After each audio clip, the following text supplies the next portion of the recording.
প্রতিটি অপরাধ এবং ভুল দাঁড়িয়ে থাকে গোপন কিছু ঘটনার উপর।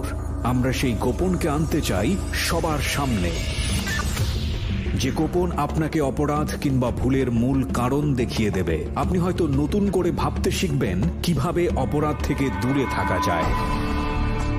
আমরা অপরাধীকে দোষী বলার আগে কেন সে দোষ করেছে সেটা দেখাই, যাতে আপনি আর সেই ভুল না করেন। আমরা অপরাধকে নিরুৎসাহিত করতে অপরাধ কিংবা কোনো ভুলের নির্মম পরিণতি দেখাই, যাতে আপনাকে আমরা সেই জায়গায় না দেখি। আমরা বিশ্বাস করি প্রতিটি মানুষই সম্ভাবনাময়। কাউকে তার ভুল বা অপরাধের শাস্তি দেবার আগে আমরা তার ভুলের পেছনের গোপন সত্য সবার সামনে বলার সৎ সাহসকে সম্মান জানাই, যাতে আপনি সেই ভুল থেকে বাঁচতে পারেন। শুরু হলো সিক্রেটস, সামথিং বিয়ন্ড এন্টারটেইনমেন্ট।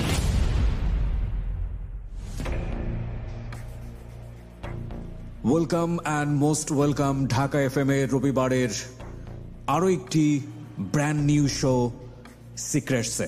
আমি আরজি কিবরিয়া আপনাদের সবাইকে স্বাগত জানাচ্ছি 90.4 FM-এ। এবং এই অনুষ্ঠানটি কি সেটা সম্পর্কে আপনারা সম্যক ধারণা পেয়েছেন আমাদের অনুষ্ঠানের যেই থিম, সেই থিম যে একটু আগে বাজল সেখানে। আমি পুরো অনুষ্ঠানে যে মানুষটিকে এখানে হাজির করতে যাচ্ছি তার জীবন অসংখ্য ভুলে ভরা। সে একজন অপরাধী মানুষ। অনুষ্ঠানের শুরুতে শুধু একটা কথাই বলতে চাই, যেই মানুষটিকে পুলিশ রিমান্ডে নিয়ে স্বীকার করানো সম্ভব হয়নি তার অপরাধটি কী ছিল, যে মানুষটি 14 মাস জেল খেটে স্বীকার করেনি সে আসলে অপরাধটা কী ছিল, সে এই প্রথম আমাদের সিক্রেটস অনুষ্ঠানের প্রথম পর্বে এসে স্বীকার করতে যাচ্ছে কি ভুল সে করেছিল। এবং তার কাছে যাবার আগে আমরা অনুষ্ঠানে যে কথাটি আপনাদেরকে বলতে চাই সেটা হলো, এই বিষয়টি এখনও বিচারাধীন, মামলাধীন আছে কোর্টে, এবং আমরা বিচার বিভাগের প্রতি সম্পূর্ণ আস্থা ও সম্মান প্রদর্শন করে সচেতনতার স্বার্থে তার কথাগুলো এখানে প্রচার করছি। আমাদের এই অনুষ্ঠানে কোনোভাবেই তাকে নির্দোষ প্রমাণ করা কিংবা তার পক্ষে যায় বিপক্ষে যায় এরকম কোনো বিষয় উপস্থাপন করা উদ্দেশ্য নয়। মূলত তার জীবনের সত্য ঘটনা এখানে মানুষকে সচেতন করবার জন্যে উপস্থাপন করা হচ্ছে। তবে বিষয়টি সম্পূর্ণরূপেই ইনভেস্টিগেটেড নয়। আমরা আপনাকে ফ্লোর দেবার আগে আরেকটি বিষয় আমাদের লিসনারদেরকে জানাচ্ছি। এখানে একজন সাইকিয়াট্রিস্ট থাকবেন, আমার দীর্ঘদিনের পরিচিত বন্ধুবর এবং শ্রদ্ধেয় ডক্টর তাজুল ইসলাম। তিনি জাতীয় মানসিক স্বাস্থ্য ইনস্টিটিউটের প্রফেসর। ডক্টর তাজুল ইসলাম, আপনাকে স্বাগত জানাচ্ছি আমাদের সিক্রেটস অনুষ্ঠানে, এবং আশা করছি আপনি পুরো অনুষ্ঠানই শুনবেন, ফোনে কানেক্ট থাকবেন আমাদের সঙ্গে। জি, আপনাদেরকে স্বাগতম। আমি আপনার সঙ্গে আছি, পুরো অনুষ্ঠানটা আমি মনোযোগ দিয়ে শুনবো। আপনি ফোনে আছেন এবং আশা করছি আমাদের এই নতুন যাত্রায় আপনি সার্বক্ষণিক সঙ্গী থাকবেন। ডক্টর তাজুল ইসলামের কাছে আমি পুরো ঘটনা জানানোর পর মতামত নেব, তবে তার আগে আমি ফ্লোর দিতে চাই আমাদের আজকের অনুষ্ঠানের গেস্ট যিনি আরিফ, তাকে তার একেবারে ব্যাকগ্রাউন্ড থেকে আমরা শুরু করব। আরিফ, ছোটবেলা থেকেই শুরু করতে চাই, এবং এই অনুষ্ঠানে নতুন নতুন মাত্রা যুক্ত হবে সেটা আমি আজকেই বলবো না, আপনারা শুনতে থাকুন, আপডেটেড হবেন। আরিফ, আমাদের পরিবার তো এমনি একটু দরিদ্রতা ছিল, তো যখন আমি আমার মার গর্ভে আসলাম তার 5-6 মাস পরেই আমার বাবা আরেকটা বিয়ে করে। জি। তো উনি আসলে মূলত বিয়েটা করে ওনার ছেলে হয় না দেখে। তো আসলে উনি তো আমি জন্ম হওয়ার 5-6 মাস আগে বিয়ে করে ফেলে। এরপর থেকে বাবা থেকে আমরা মোটামুটি আলাদা। তখন থেকে আমার বড় বোন ছিল, তো উনি মোটামুটি চাকরি করে আস্তে আস্তে আমাদের সংসারটা চালায় নেয়। তো আস্তে আস্তে বড় হই, স্কুলে যাই। তো স্কুলে ক্লাস 5 পর্যন্ত মোটামুটি ভালোভাবেই যাচ্ছিল আর কি। আচ্ছা। তো তখন ঢাকায় প্রাইমারি শেষ করে গ্রামে চলে যাই। গ্রামে চলে গিয়ে ওইখানে হাই স্কুলে ভর্তি হই। তো হাই স্কুলেও যাচ্ছিলাম, তো থাকে না এলাকার কিছু পোলাপান যেগুলা স্কুলে যায় না, তো ওদের সাথে আসলে এক পর্যায়ে বন্ধুত্ব হয়ে যায়। জি। তো তখন তো ওরা স্কুলে যায় না, তো আমারও ওদের সঙ্গ পেতে পেতে আর কি স্কুলে যেতে আর কি ইচ্ছে হয় না। তো এইভাবে চলতে চলতে একটা সময় স্কুলে যাওয়ার আপনাকে ইচ্ছেটাই মরে ফ্যামিলিতে যায়। কেউ শাসন করতো না যে আপনি স্কুলে যাচ্ছেন না বা এরকম হ্যাঁ, কিছু? এটা আমার মা তো অবশ্যই শাসন করতো। আপনি একটা মাত্র ছেলে ছিলেন আপনার ফ্যামিলি? হ্যাঁ। ওকে। তো আমার মা তো শাসন করতোই। তো আমি তারপরও হয় না, যে স্কুলে না যায় তার যত শাসন হোক তো কোনভাবে যাবে না। তো একটা পর্যায়ে স্কুলে যাওয়াটা টোটালি বন্ধ হয়ে যায়, কোন ক্লাসে থাকতে? ক্লাস 6-এ থাকতেই। ক্লাস 6-এ থাকতে, ওকে। আপনার বড় বোন চাকরি করছিল, সে তো পড়াশোনা করেছে? না, উনিও পড়াশোনা করেন। আসলে ওই যে বলে না, বাপের ওরকম আগ্রহ ছিল না। তো বাবা কি করতো? বাবা তখন কয়েক রকমের করতো, দোকান ছিল, এক পর্যায়ে সিকিউরিটি চাকরি করে। আচ্ছা, হ্যাঁ, মানে যখন যেটা হয় আর কি, একটা না থাকলে একটা, এরকম। ওকে। তো তারপর থেকে তো এরকম স্কুলে যাওয়া বন্ধ হয়ে যায়। তো কি করব, মোটামুটি 1 বছর এলাকাতে ঘুরলাম, ঘোরার পর টুকটাক কাজটা শিখলাম। তো তখন বাসা থেকে ঢাকায় পাঠায় দেয়। তো ঢাকা আসি কাজের উদ্দেশ্যে। তখন আমার বোনের হাজব্যান্ড আর কি, তো উনি আমাকে একটা কাজে ঢুকাই দেয়। তো ওখানে কাজ করতে থাকি। তো একটা পর্যায়ে হ্যাঁ কাজ করতেছি, কাজ শিখতেছি। তো তখন ওইখান থেকেই আমার ক্রাইম জিনিসটা শুরু হয়। কিভাবে হয় সেটা? হ্যাঁ, যখন আমি ওখানে ঢুকি তো তখন আমার 5টা পর্যন্ত কাজ ছিল। তো 5টার পরে আমাদের যে বসের ওনার ফোন ফ্যাক্সের দোকান ছিল। জি। তো ওইখানেই প্রথমত কিসের কাজ ছিল আপনার? কাজ ছিল কি ওখানে? আমার কাজ ছিল টেকনিশিয়ান, ইলেকট্রিক, ইলেকট্রিক বলতে? House wiring. এগুলো আপনি পারতেন নাকি না, শিখছিলেন? শিখতেছিলাম। বয়স তখন কত আপনার? বয়স কত হবে, 14 বছর হবে। 14 বছর বয়স, এবং আপনি স্কুল ড্রপ আউট সেই সময়টাতে? হ্যাঁ, তারপর দোকানে সন্ধ্যার পরে বসতাম, ফোন ফ্যাক্সের দোকান ছিল। এটা কি ঢাকাতে? ঢাকাতে বসুন্ধরায়। বসুন্ধরাতে, হ্যাঁ, ওকে। তো ওইখানে বসুন্ধরা মানে বসুন্ধরা সিটি? না, রেসিডেন্সিয়াল এরিয়া। রেসিডেন্সিয়াল এরিয়াতে, ওকে। তো ওইখানে সন্ধ্যার পর দোকানে বসতাম। তো ওখানে তখন তো ফোন 2 টাকা কল ছিল। জি। তো ওইখানে কল আসতো, তো ওইখান থেকে 2-4-5 কল মানে রিসিভ কল 2 টাকা ছিল নাকি? তখন 2 টাকা কল করা যেত। হ্যাঁ হ্যাঁ হ্যাঁ, আচ্ছা, তাহলে বেশি দিন আগের ঘটনা না? সাথে হবে 2007-এ, ওকে। হ্যাঁ। তখন ওইখান থেকেই 2-4-10 টাকা 20 টাকা আমি ওইখান থেকে নিতাম। মানে চুরি করা শুরু করলেন? হ্যাঁ, ওইখান থেকে চুরি করা শুরু করলাম। তো ওইখানে আস্তে আস্তে যাই হোক, একটা পর্যায়ে ওইখানে একটা ফোন চুরি হয়ে যায়। তো ওইটার সাথে আমি তো আসলে জড়িত ছিলাম না। তো হয় না, দোকানে কথা বলতে বলতে, তো আমি ছোট ছিলাম তখন, তো একসাথে 4-5 জন ঢুকছে। তো ওরা কথা বলতে বলতে ফোনটা নিয়ে চলে গেছে, আমি আসলে বুঝতে পারি নাই। যাই হোক, আমার বস আইসা উনি ভাবলো হয়তো ফোনটা আমি নিয়ে গেছি বা কারোর মাধ্যমে দিয়ে দিছি। তো যাই হোক, উনি আমার আসলে ওইখান থেকেই একটা চোর অপবাদ দিতেই থাকে। তো যাই হোক, তখন চোর অপবাদ দিতে থাকে যেহেতু, তখন আমার এমনি একটু ছিল যে আমি আসলে যে তখন যে 2-4-10 টাকা 20 টাকা নিতাম, তখন ওই টাইমে ওইখানেই যে একটা নাস্তা যে খরচাটা ওইটাই আমি ম্যানেজ করতাম। উনি তো দিত না আমাকে, ওইখান থেকে ম্যানেজ করতাম। তো একটা পর্যায়ে ওটা চুরিও বলা চলে না, হয়তো ওনাকে না বললে এই জন্য আর কি চুরি। তো ওইখানে খরচা করতাম। তো উনি একটা পর্যায়ে তো আমার মোবাইলের চুরির অপরাধটা দিয়ে দিল। তারপর ওইখান থেকে একটু জিদ চেপে যায় আর কি, যে চুরি তো করলামই না, তারপর উনি চুরির দোষটা দিয়ে দিল। তো তখন একটু বাড়তে থাকে ব্যাপারটা, চুরিটা বাড়তে থাকে। তো 10 টাকা থেকে 20 টাকা এরকম করে জেদ করে আপনি করা শুরু করলেন? হ্যাঁ, ওকে, জেদ করে করা শুরু করলাম। তো যাই হোক, এক পর্যায়ে ওনার সাথে, ওই দোকানের সাথে আমার সম্পর্ক থাকে না। তো ওনার কাজটা আমি করতেছি, অন্য যে মূলত আমার যে কাজটা ওইটা করতেছিলাম, তো ওইটা তো ওভার টাইম ছিল। তো ওভার টাইমের ওইটা ছেড়ে দিলাম। তো কাজ করতেছি, তো ওইখান থেকে আমার ওনার সাথে ওই চুরির সম্পর্কটা নেই, নষ্ট হয়ে যায়। চুরির ব্যাপারটা নেই, সম্পর্কটা নষ্ট হয়ে যায়। তো ওইখান থেকে আমি চলে আসি। ও হ্যাঁ, যেটা বলছে, ওইখান থেকে চলে আসি এই জন্য, তো আরেকটা ছেলের সাথে আমার ওইখানে একটু মারামারি পর্যায়ে চলে যায়। কি কারণে? ওইটা কারণ হচ্ছে, আমি তো এখানে নতুন ঢুকি। জি। ও ওইখান থেকে আগে থেকে, তো আমি ওইখানে একটু অল্প দিনে একটু এক্সপার্ট হয়ে গেছিলাম বেশি। তো ওই ছেলে, এক্সপার্ট বলতে আপনি কাজের কথা বলছেন? হ্যাঁ, কাজে একটু এক্সপার্ট হয়ে গেছিলাম। আচ্ছা। তো ওই ছেলেটা তো আমার থেকে অনেক আগে থেকে কাজ করতেছে, তোর ওইখানে গুরুত্বটা বেশি সবার কাছে। আমি একটু পরে আসি, যেহেতু আমার গুরুত্বটা কম। তো আমি এক্সপার্ট হওয়ার কারণে সবাই একটু আমাকে গুরুত্বটা দিতেছে। তো এইটা ওর কাছে আর কি ভালো লাগে। যাই হোক, মনোমালিন্য থেকে এটা হয়েছে। হ্যাঁ, তো ওর সাথে একটা পর্যায়ে আমার মারা, যাই হোক, আমি হাতুড় ছিল আমার সাথে, তো হাতুড়টা নিয়ে আমি ওর মাথায় বাড়ি দিই। ওহো। তোর মাথায় বাড়ি দেই। তো আমার বয়স অনেক বড় ছিল, তো 8-10 বছর বড় ছিল। তো আমি তো তখন মানে জিদ দিয়ে মাথায় বাড়িটা দিয়ে বসি, তখন বুঝতে পারি নাই, তো এমনি তো ছোটো ছিলাম। যাই হোক, ওর ব্লিডিং হয় অনেক। তো ওইখান থেকে যে আমার বস ছিল, বস মানে সেকেন্ড বস আর কি। তো উনি আমাকে বলে ঠিক আছে যা হয়েছে তুই বাসায় চলে যা, এই ব্যাপারে সন্ধ্যায় যা হওয়ার হবে আনে। জি। তো আমি ওইখান থেকে বাসায় আসি, তো সন্ধ্যা যা ওইখানে বিচার টিচার হয়, তো ওইখান থেকে আর কি ওনার সাথে মালিকের সাথে সম্পর্ক নষ্ট, আমি ওইখান থেকে চলে আসি। তো ওইখান থেকে চলে আসি, তারপর অন্য আরেক জায়গায় ঢুকি আমি। ওইখানেও আমার এক পরিচিত রিলেটিভ আরেক জায়গায় আমাকে ঢুকায় দেয়। তো ওইখানে করতে থাকি। তো ওইখানে মোটামুটি প্রায় 1 বছর করছিলাম গেল যেখান থেকে আসছি। তো ওইখানে 1 বছর করার পর আমার ভালো একটা এক্সপিরিয়েন্স হয়ে গেছে। তো ওই এক্সপিরিয়েন্স কাজে লাগে এখানে করতেছি। তো ওখানে মোটামুটি একটা ভালো একটা স্যালারি দেওয়া হয়েছিল আমার। তো এই স্যালারি অনুযায়ী করতেছি, ভালোই যেতেছে, মোটামুটি ভালো ইনকাম হচ্ছে।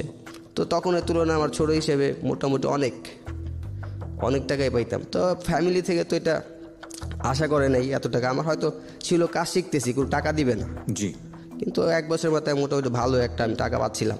তো ফ্যামিলি তো দিতে পারতেছি, আমি নিজেও পকেট খরচ করতে পারতেছি। ওকে।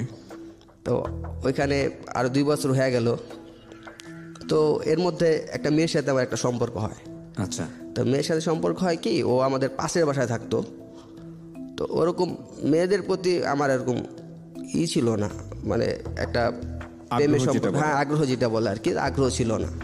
তো ওই আইসা আইসা বলতো যে আপনার কোন অ্যাক্ট্রেসটা ভালো লাগে, কোন হিরোইন আপনার ছবি ভালো লাগে, কথা বলতে চাইতাম। হ্যাঁ কথা বলতে চাইতো আর কি। তো আমি আসলে কথা বলতে চাইতাম না। তারপর একটা পর্যায়ে বাধ্য হয়ে কথা বলতাম। তো কথা বলতেছি, তো 1 দিন 2 দিন হইতে একটা পর্যায়ে এরকম দুর্বল হয়ে যায়, ওর মধ্যে এমনি দুর্বল হয়ে যাই। তো দুর্বল হয়ে যেহেতু আমি তখন নিজেই হাইদা কথা বলি ওর সাথে। আচ্ছা। ওর আসতে হয় না। তো কথা বলতেছি তো একটা পর্যায়ে ওর থেকে আমি ফোন নাম্বারটা নিই। তো ওদের নতুন ফোন বাসায়, ফোন নাম্বারটা নেই। ফোন নাম্বারটা নেওয়ার পর আমি একটা ফোন দিই ওরে, তোর সাথে কথা বলি। তো ভাল লাগে, আস্তে আস্তে ব্যাপারটা আরও দুর্বল হয়ে যাইতেছি। তো ফোনে কথা বলার পর 1 দিন 2 দিন কথা বলি। তো হঠাৎ একদিন ওর বড় ভাই ফোন রিসিভ করে। তোর বাসায় যেহেতু ফোন থাকে, তোর বড় ভাই আমাকে খুব গালাগালি করে। তো আসলে এটা আমার অনেক মাইন্ডে লেগে যায়। তো এরপর আরও কয়েকবার ফোন দেই। তো আরও কয়েকবার ওর ভাই দুইরা মানে অনেক বাজে ভাষায় গালাগালি করে। তো এটা তো আরও মাইন্ডে লেগে যায়, মানে তখন আর কন্ট্রোলে ছিলাম না আমি। ওকে। তো আমি সাথে সাথে রিপিট করি গালিগুলো। তো এরপরে মানে জিদ এরকম চেপে গেছিলো যে আমি ফোন দিব শুধু মেয়ের সাথে কথা বলার জন্য না, শুধু ওর ভাইকে গালি দেওয়ার জন্য। আমার উদ্দেশ্য ছিল এরকম যে ফোনটা দিবই শুধু ওর বাইরের গালি দেওয়ার জন্য, বড় ফ্যামিলি গালি দেওয়ার জন্য। তো আমি তো কন্টিনিউ ফোন দিয়ে গালি করতাম, কেউ রিসিভ করে থুয়ে দিলেও আমি গালি দিতাম। মানে আমার ইচ্ছাই ছিল যে সারাদিন ওদের গালি দিব। মানে আমার মনে হলো যে আমার সারাদিন কোনো কাজ নাই, ওদের ফোন দিব আর গালি দিব। তো চলতে থাকে। তো আমিও তখন কাজ করতেছি। তো এক পর্যায়ে ওই মেয়ের ভাই তো বুঝতে পারে না যে আমাদের তো পাশের বাসায়, তো বুঝতে পারে না কে গালি দিতেছে, ফোনে যেহেতু দিতেছি বুঝতেছে না। তো ওর ফ্রেন্ড আমার হিসেবে এলাকায় একটা থাকে না, সিনিয়র জুনিয়র। জি। তো আমার ওই মেয়ের যে বড় ভাই, ও এলাকায় সিনিয়র।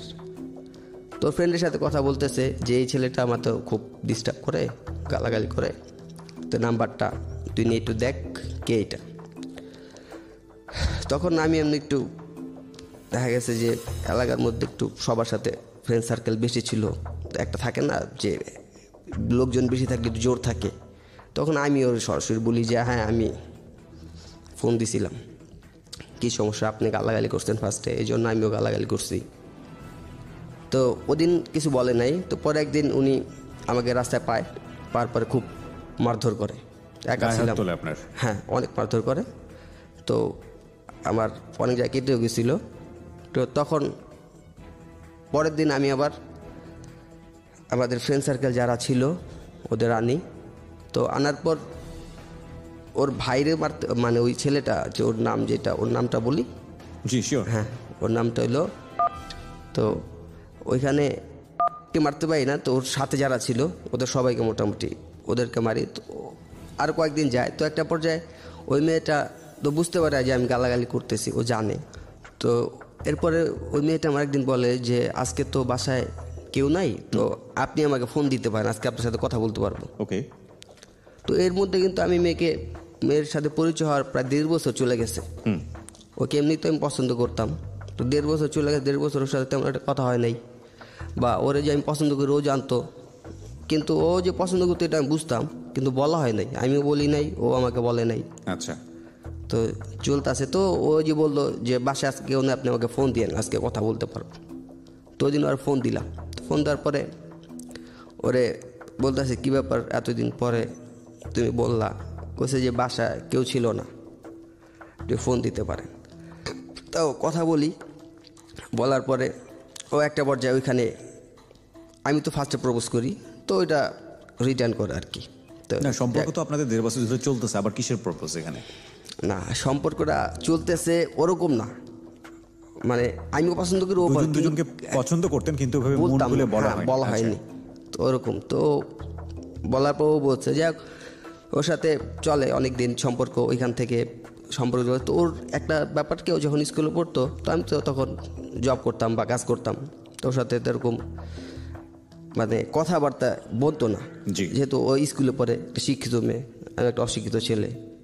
তারপরেও মোটামুটি যেরকম হইতো, তো ওর একটা ডিমান্ড ছিল, বেশি ডিমান্ড ছিল এরকম যে ওর সাথে যদি স্কুল দেখা করতে যেতাম, ও যায় চকলেট, আইসক্রিম, এইটা সেটা চাইতো।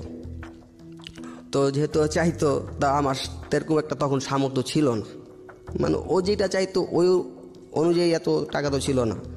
তো তখন এমনিতে আমার বয়স কম ছিল, তো 16 বছর হবে, তখন সম্ভব ছিল না। ও কোন ক্লাসে পড়তো তখন 8-এ পড়তো। 8-এ পড়তো, ওকে। তো সম্ভব ছিল না তখন। যাক, ওর বার্থডেতে তেমন, যাক একটা বার্থডে আসে, তো বার্থডেতে এরকম একটা গিফট করতে পারি না আমি। তো নর্মালি যেগুলো গিফট করা যায় ওরকম, তো সামথিং ফুল, কিন্তু ওর হয়তো ডিমান্ড ছিল আরও বেশি অন্য কিছু। তো ওর সাথে আস্তে আস্তে সম্পর্কটা নষ্ট হতে থাকে, ওর চাহিদা নিয়ে সম্পর্কটা নষ্ট হতে থাকে। জি। তো আমি আরও 2-1 থেকে শুনলাম যে ও আরেকটা ছেলের সাথে সম্পর্ক স্টার্ট করছে। তো সম্পর্ক স্টার্ট করছে এটা বুঝতে পারি আমি। ওর চাহিদা নিয়ে সম্পর্ক নষ্ট হতে থাকে, মানে হচ্ছে ও যেগুলো চাইতো সেগুলো আপনার পক্ষে মেটানো সম্ভব ছিল না, বিকজ অত টাকা আপনি আর্ন করতেন। হ্যাঁ, ওইটাই। আচ্ছা। তো আরেকটা ছেলের সাথে শুনি যে, মানে অন্য মানুষের থেকে শুনি যে ওর সম্পর্ক হইতেছে বা হবে এরকম। তো পাশের বাসায় এক আন্টি ছিল, তো উনি বললো যে এরকম এরকম একটা ছেলের সাথে তোর সম্পর্ক হইতেছে, ওই ছেলের সাথে ঘুরতে গেছে আর কি। তো আমি ঘুরতে গেছে শুনে তো আবার মাথা ঠিক নাই, মাথা গরম হয়ে গেছে। তো ব্যাপারটা কি, আমার সাথে সম্পর্ক আছে, অন্য ছেলের সাথে ঘুরতে যাবে কেন? তো তখন পূজা ছিল, তো পূজায় ঘুরতে গেছে আর কি। তো আসে, আমি হ্যাঁ বুঝতে পারছি যে কে যেন বলছে যে ও বনানী গেছে পূজা মণ্ডপে। তো আমি মোটামুটি বনানীর আশেপাশে যাই, কিন্তু ওদেরকে পাই না, দেখি না। তো ফিরে আসার পর ওকে সন্ধ্যার পরে ওর সাথে দেখা করি। তো ওকে তো এরকম একটা ভুল ছিল আমার এটাই, যে ওকে তেমন কিছু জিজ্ঞেস করি না আমি। তো জিজ্ঞেস না করে আমি 2টা থাপ্পড় দিই এই জন্য যে আরেকটা ছেলের সাথে তুমি ঘুরতে গেছো আমি থাকা অবস্থায়, কেন? তো আমি তো আসলে জিজ্ঞেস করি না ও গেছে কি না, এই জিজ্ঞেসটা আমার হয় নাই। না জিজ্ঞেস করে আমি আগে থেকে আপনি মনে করে নিয়েছেন যা আপনি জেনেছেন সেটাই সঠিক, তার আগে আপনি এই ধরনের রিয়াক্ট করেছেন। হ্যাঁ। তারপর তো ও ওইখানে কিছু বলে না, চুপচাপ মাথা নিচু করে চলে যায়।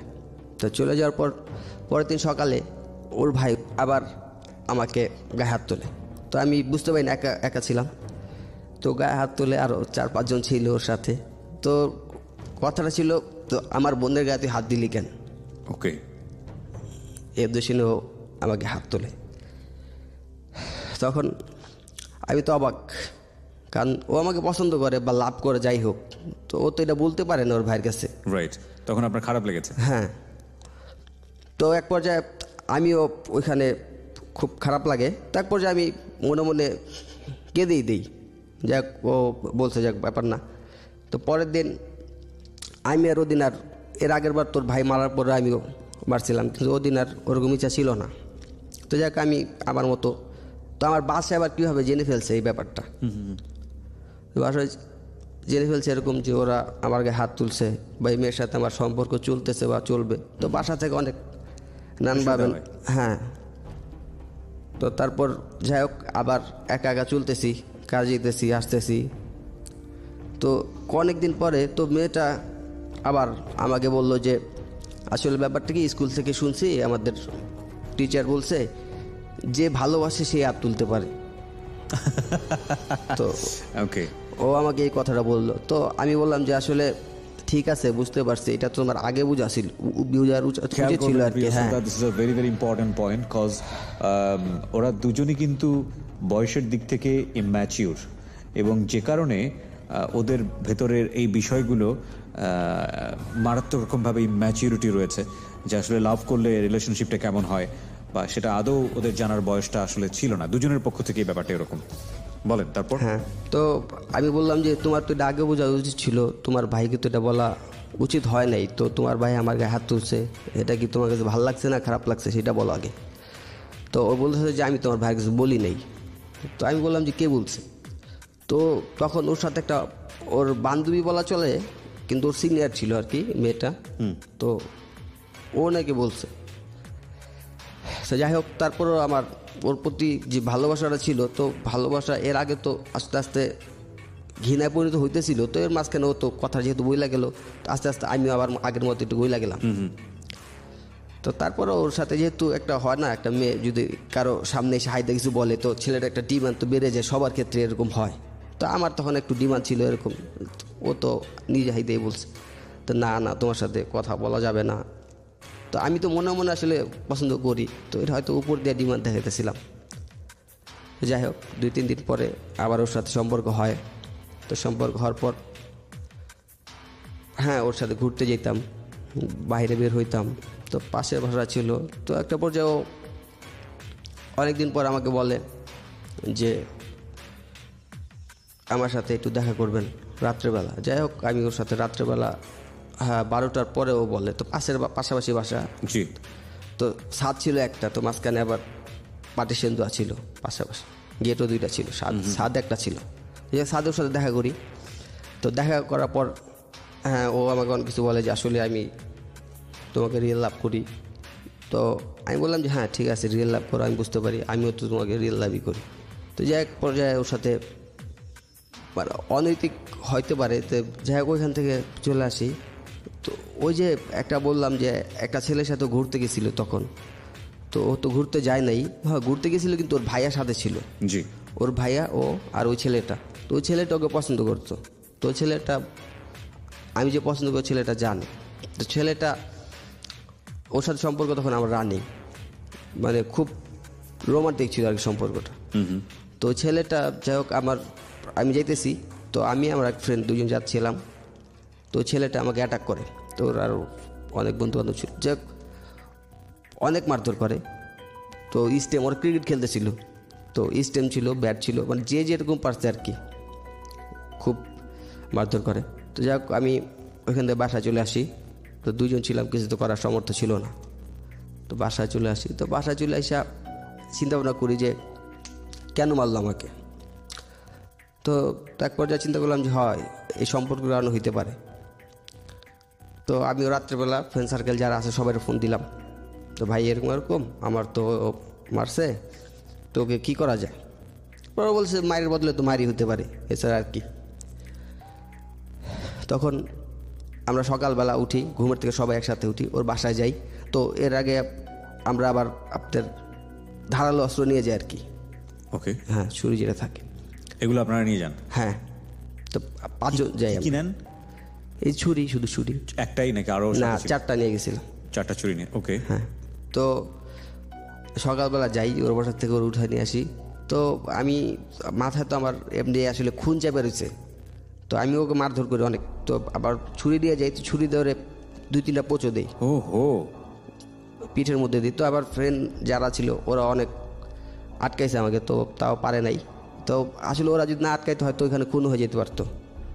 তো মাথাটা এরকম গরম ছিল। যাই হোক ওইখান থেকে আসি। এই স্বভাবটা কি আপনার ছোটবেলা থেকেই ছিল? মানে আমি যেটা বুঝতে পারছি যে ছোটবেলা থেকে এক ধরনের এগ্রেসিভ ব্যাপার আপনার মধ্যে ছিল। হ্যাঁ, এটা হয়তো কি ব্যাপারটা, আমি মানে মাথা যতক্ষণ গরম থাকে তখন কি করতেছি এটা আসলে আমার শরীর থেকে, মানে কি করতেছি ওটা মাথা থাকে না, কিন্তু মাথা যতক্ষণ গরম থাকে আর কি, ওই সময়টা কোনো হুঁশ থাকে না। হ্যাঁ, হুঁশ থাকে না যেটা আর কি। ডক্টর তাজুল ইসলাম, আপনি স্ট্যান্ড বাই আছেন। এটাকে সাইকোলজির ভাষায় কি বলে? এবং এটার কোনো কিওর কি আদৌ আছে?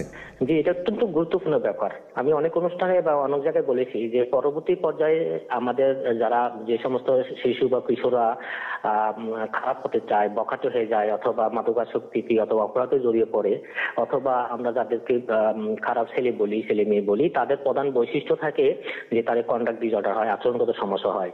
তার আবার সবচেয়ে ছোট কাল থেকে যে লক্ষণটা থাকে সেটাকে আমরা বলি টেম্পার ট্যান্ট্রাম। টেম্পার মানে মেজাজের যে ট্যান্ট্রাম, এটা কিন্তু এক এক বাচ্চার এক এক রকম। দুই ধরনের বাচ্চা আছে, একটা হচ্ছে ডিফিকাল্ট চাইল্ড, মানে আরেকটা হচ্ছে ইজি চাইল্ড। ডিফিকাল্ট চাইল্ডদের ছেলেদের বাচ্চাদেরকে এই টেম্পার ট্যান্ট্রামটা, অর্থাৎ মেজাজ যেটা চড়া মেজাজের ইয়া থাকে, তারা যে কোনো জিনিস চাইলে যদি না পায় তখনই তাৎক্ষণিক ভাবে চিৎকার করে লুটিয়ে পড়ে, তারপরে চিৎকার করতে থাকে, কিছু ভাঙচুর করতে থাকে। মানে তারা ছোটকাল থেকেই চড়া মেজাজের একটা লক্ষণ দেখায়, যেটা আপনি বলতে চাচ্ছিলেন যে ছোটকালের আগে ছিল। তো এটা ভালো করার কি কোনো রাস্তা আছে, ডাক্তারি ট্রিটমেন্ট বা কোনো কাউন্সেলিং? জি জি, অবশ্যই করতে হবে, এবং এটা খুবই important. Tajul Islam stand by থাকেন, প্রয়োজন আপনার সঙ্গে আবার যোগাযোগ করবো। ওকে, হ্যাঁ বলেন। হ্যাঁ, তো ওইখানে যাই হোক মাথা পোজ দিলেন আপনি, পোজ দেওয়ার পরে ওইখান থেকে চলে আসি। তো সবাই ওইখানে আসলে মানুষজন অনেক জ্বর হয়ে গেছিলো সকালবেলা, তো যারা গার্মেন্টসে যাচ্ছিল অনেক মানুষজন জ্বর হয়ে গেছিলো। তো ওখানে ওকে মেরে ওখানে ও তো ছিল ওইখানেই, তো ওইখান থেকে চলে আসি। তো হাতে ছুরিটা ছিল ওপেনই, সবার সামনে নিয়ে আসতেছিলাম।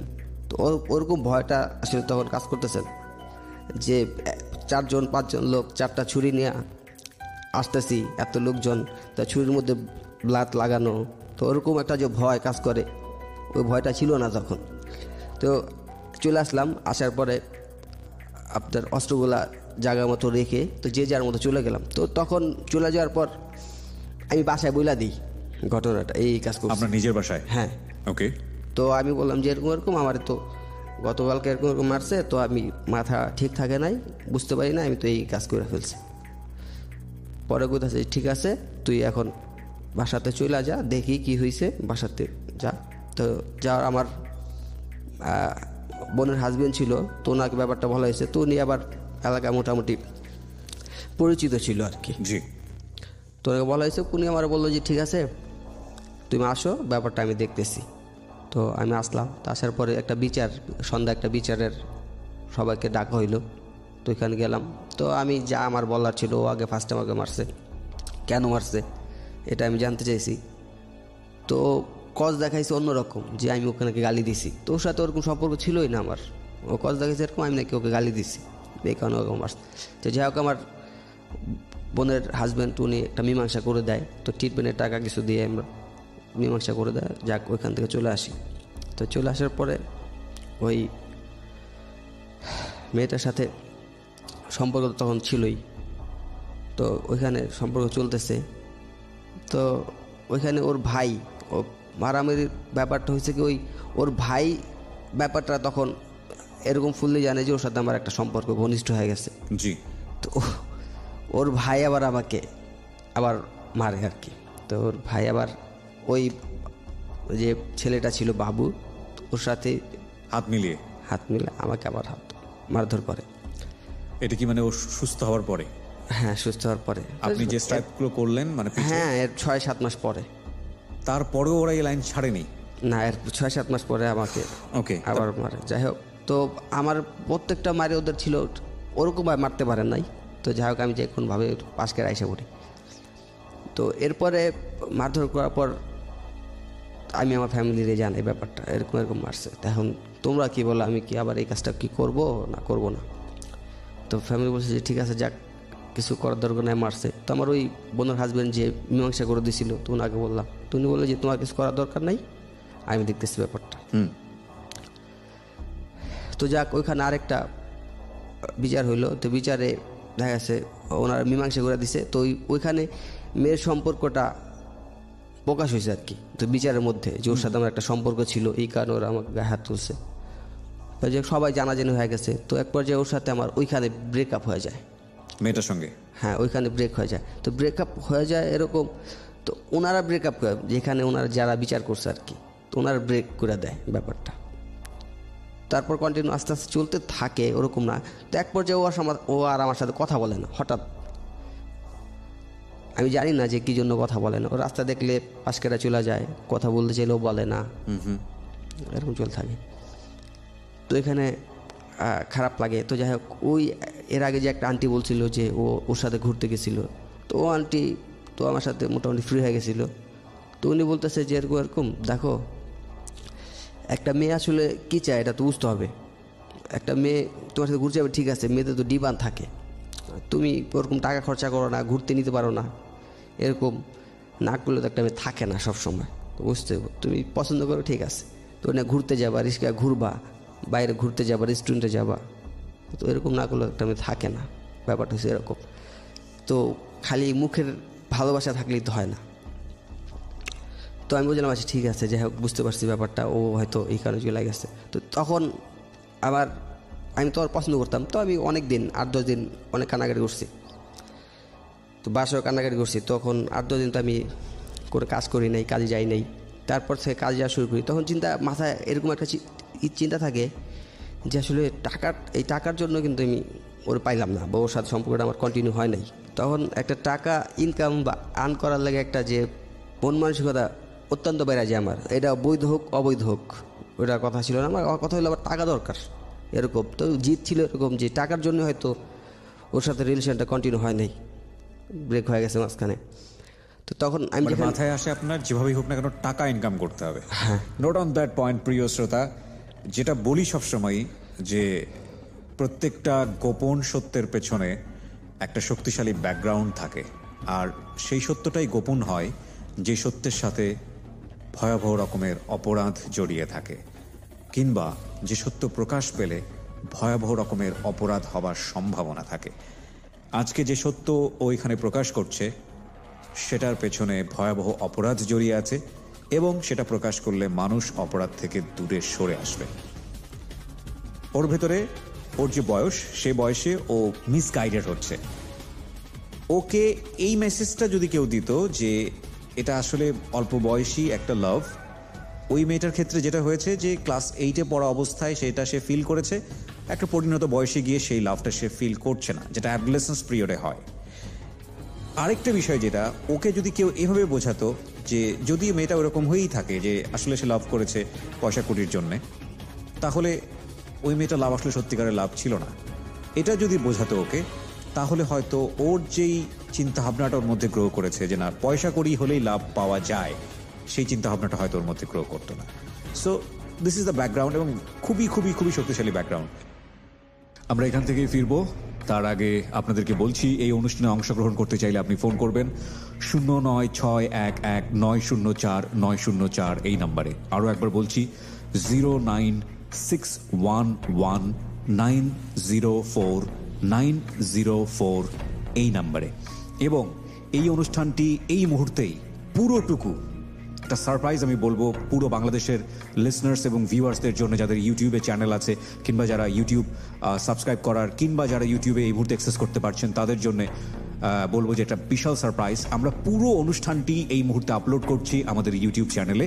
যারা একেবারে শেষ পর্যন্ত এখনই চাইলে অনুষ্ঠানে কি ঘটেছে জানতে পারেন, দেখতে পারেন। আমাদের ইউটিউবের ঠিকানা হচ্ছে www.youtube.com/DFM904। আরও একবার বলছি www.youtube.com/DFM904। Please subscribe this channel, এবং একই সাথে আপনারা আপ টু ডেট থাকবেন নোটিফিকেশন অন করে। ফিরে আসছি ছোট্ট একটা বিরতির পর। Secrets. Something beyond entertainment.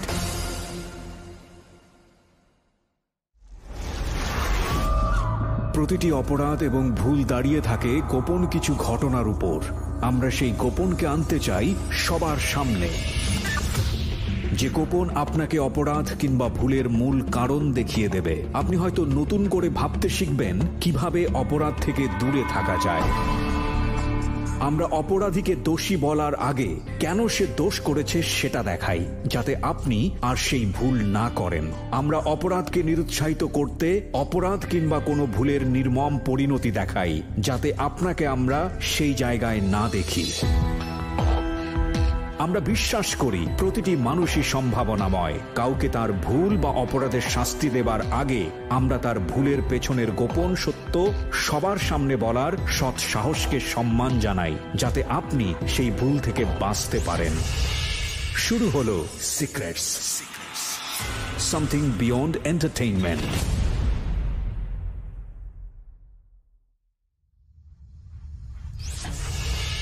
Secrets. Something beyond entertainment.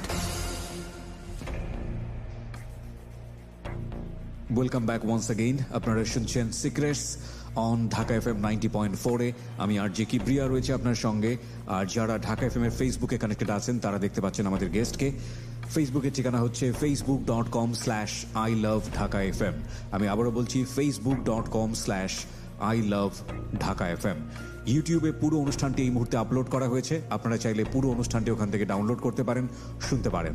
আমাদের ইউটিউবের ঠিকানা হচ্ছে youtube.com/dfm904। আমি আবারও বলছি youtube.com/dfm904।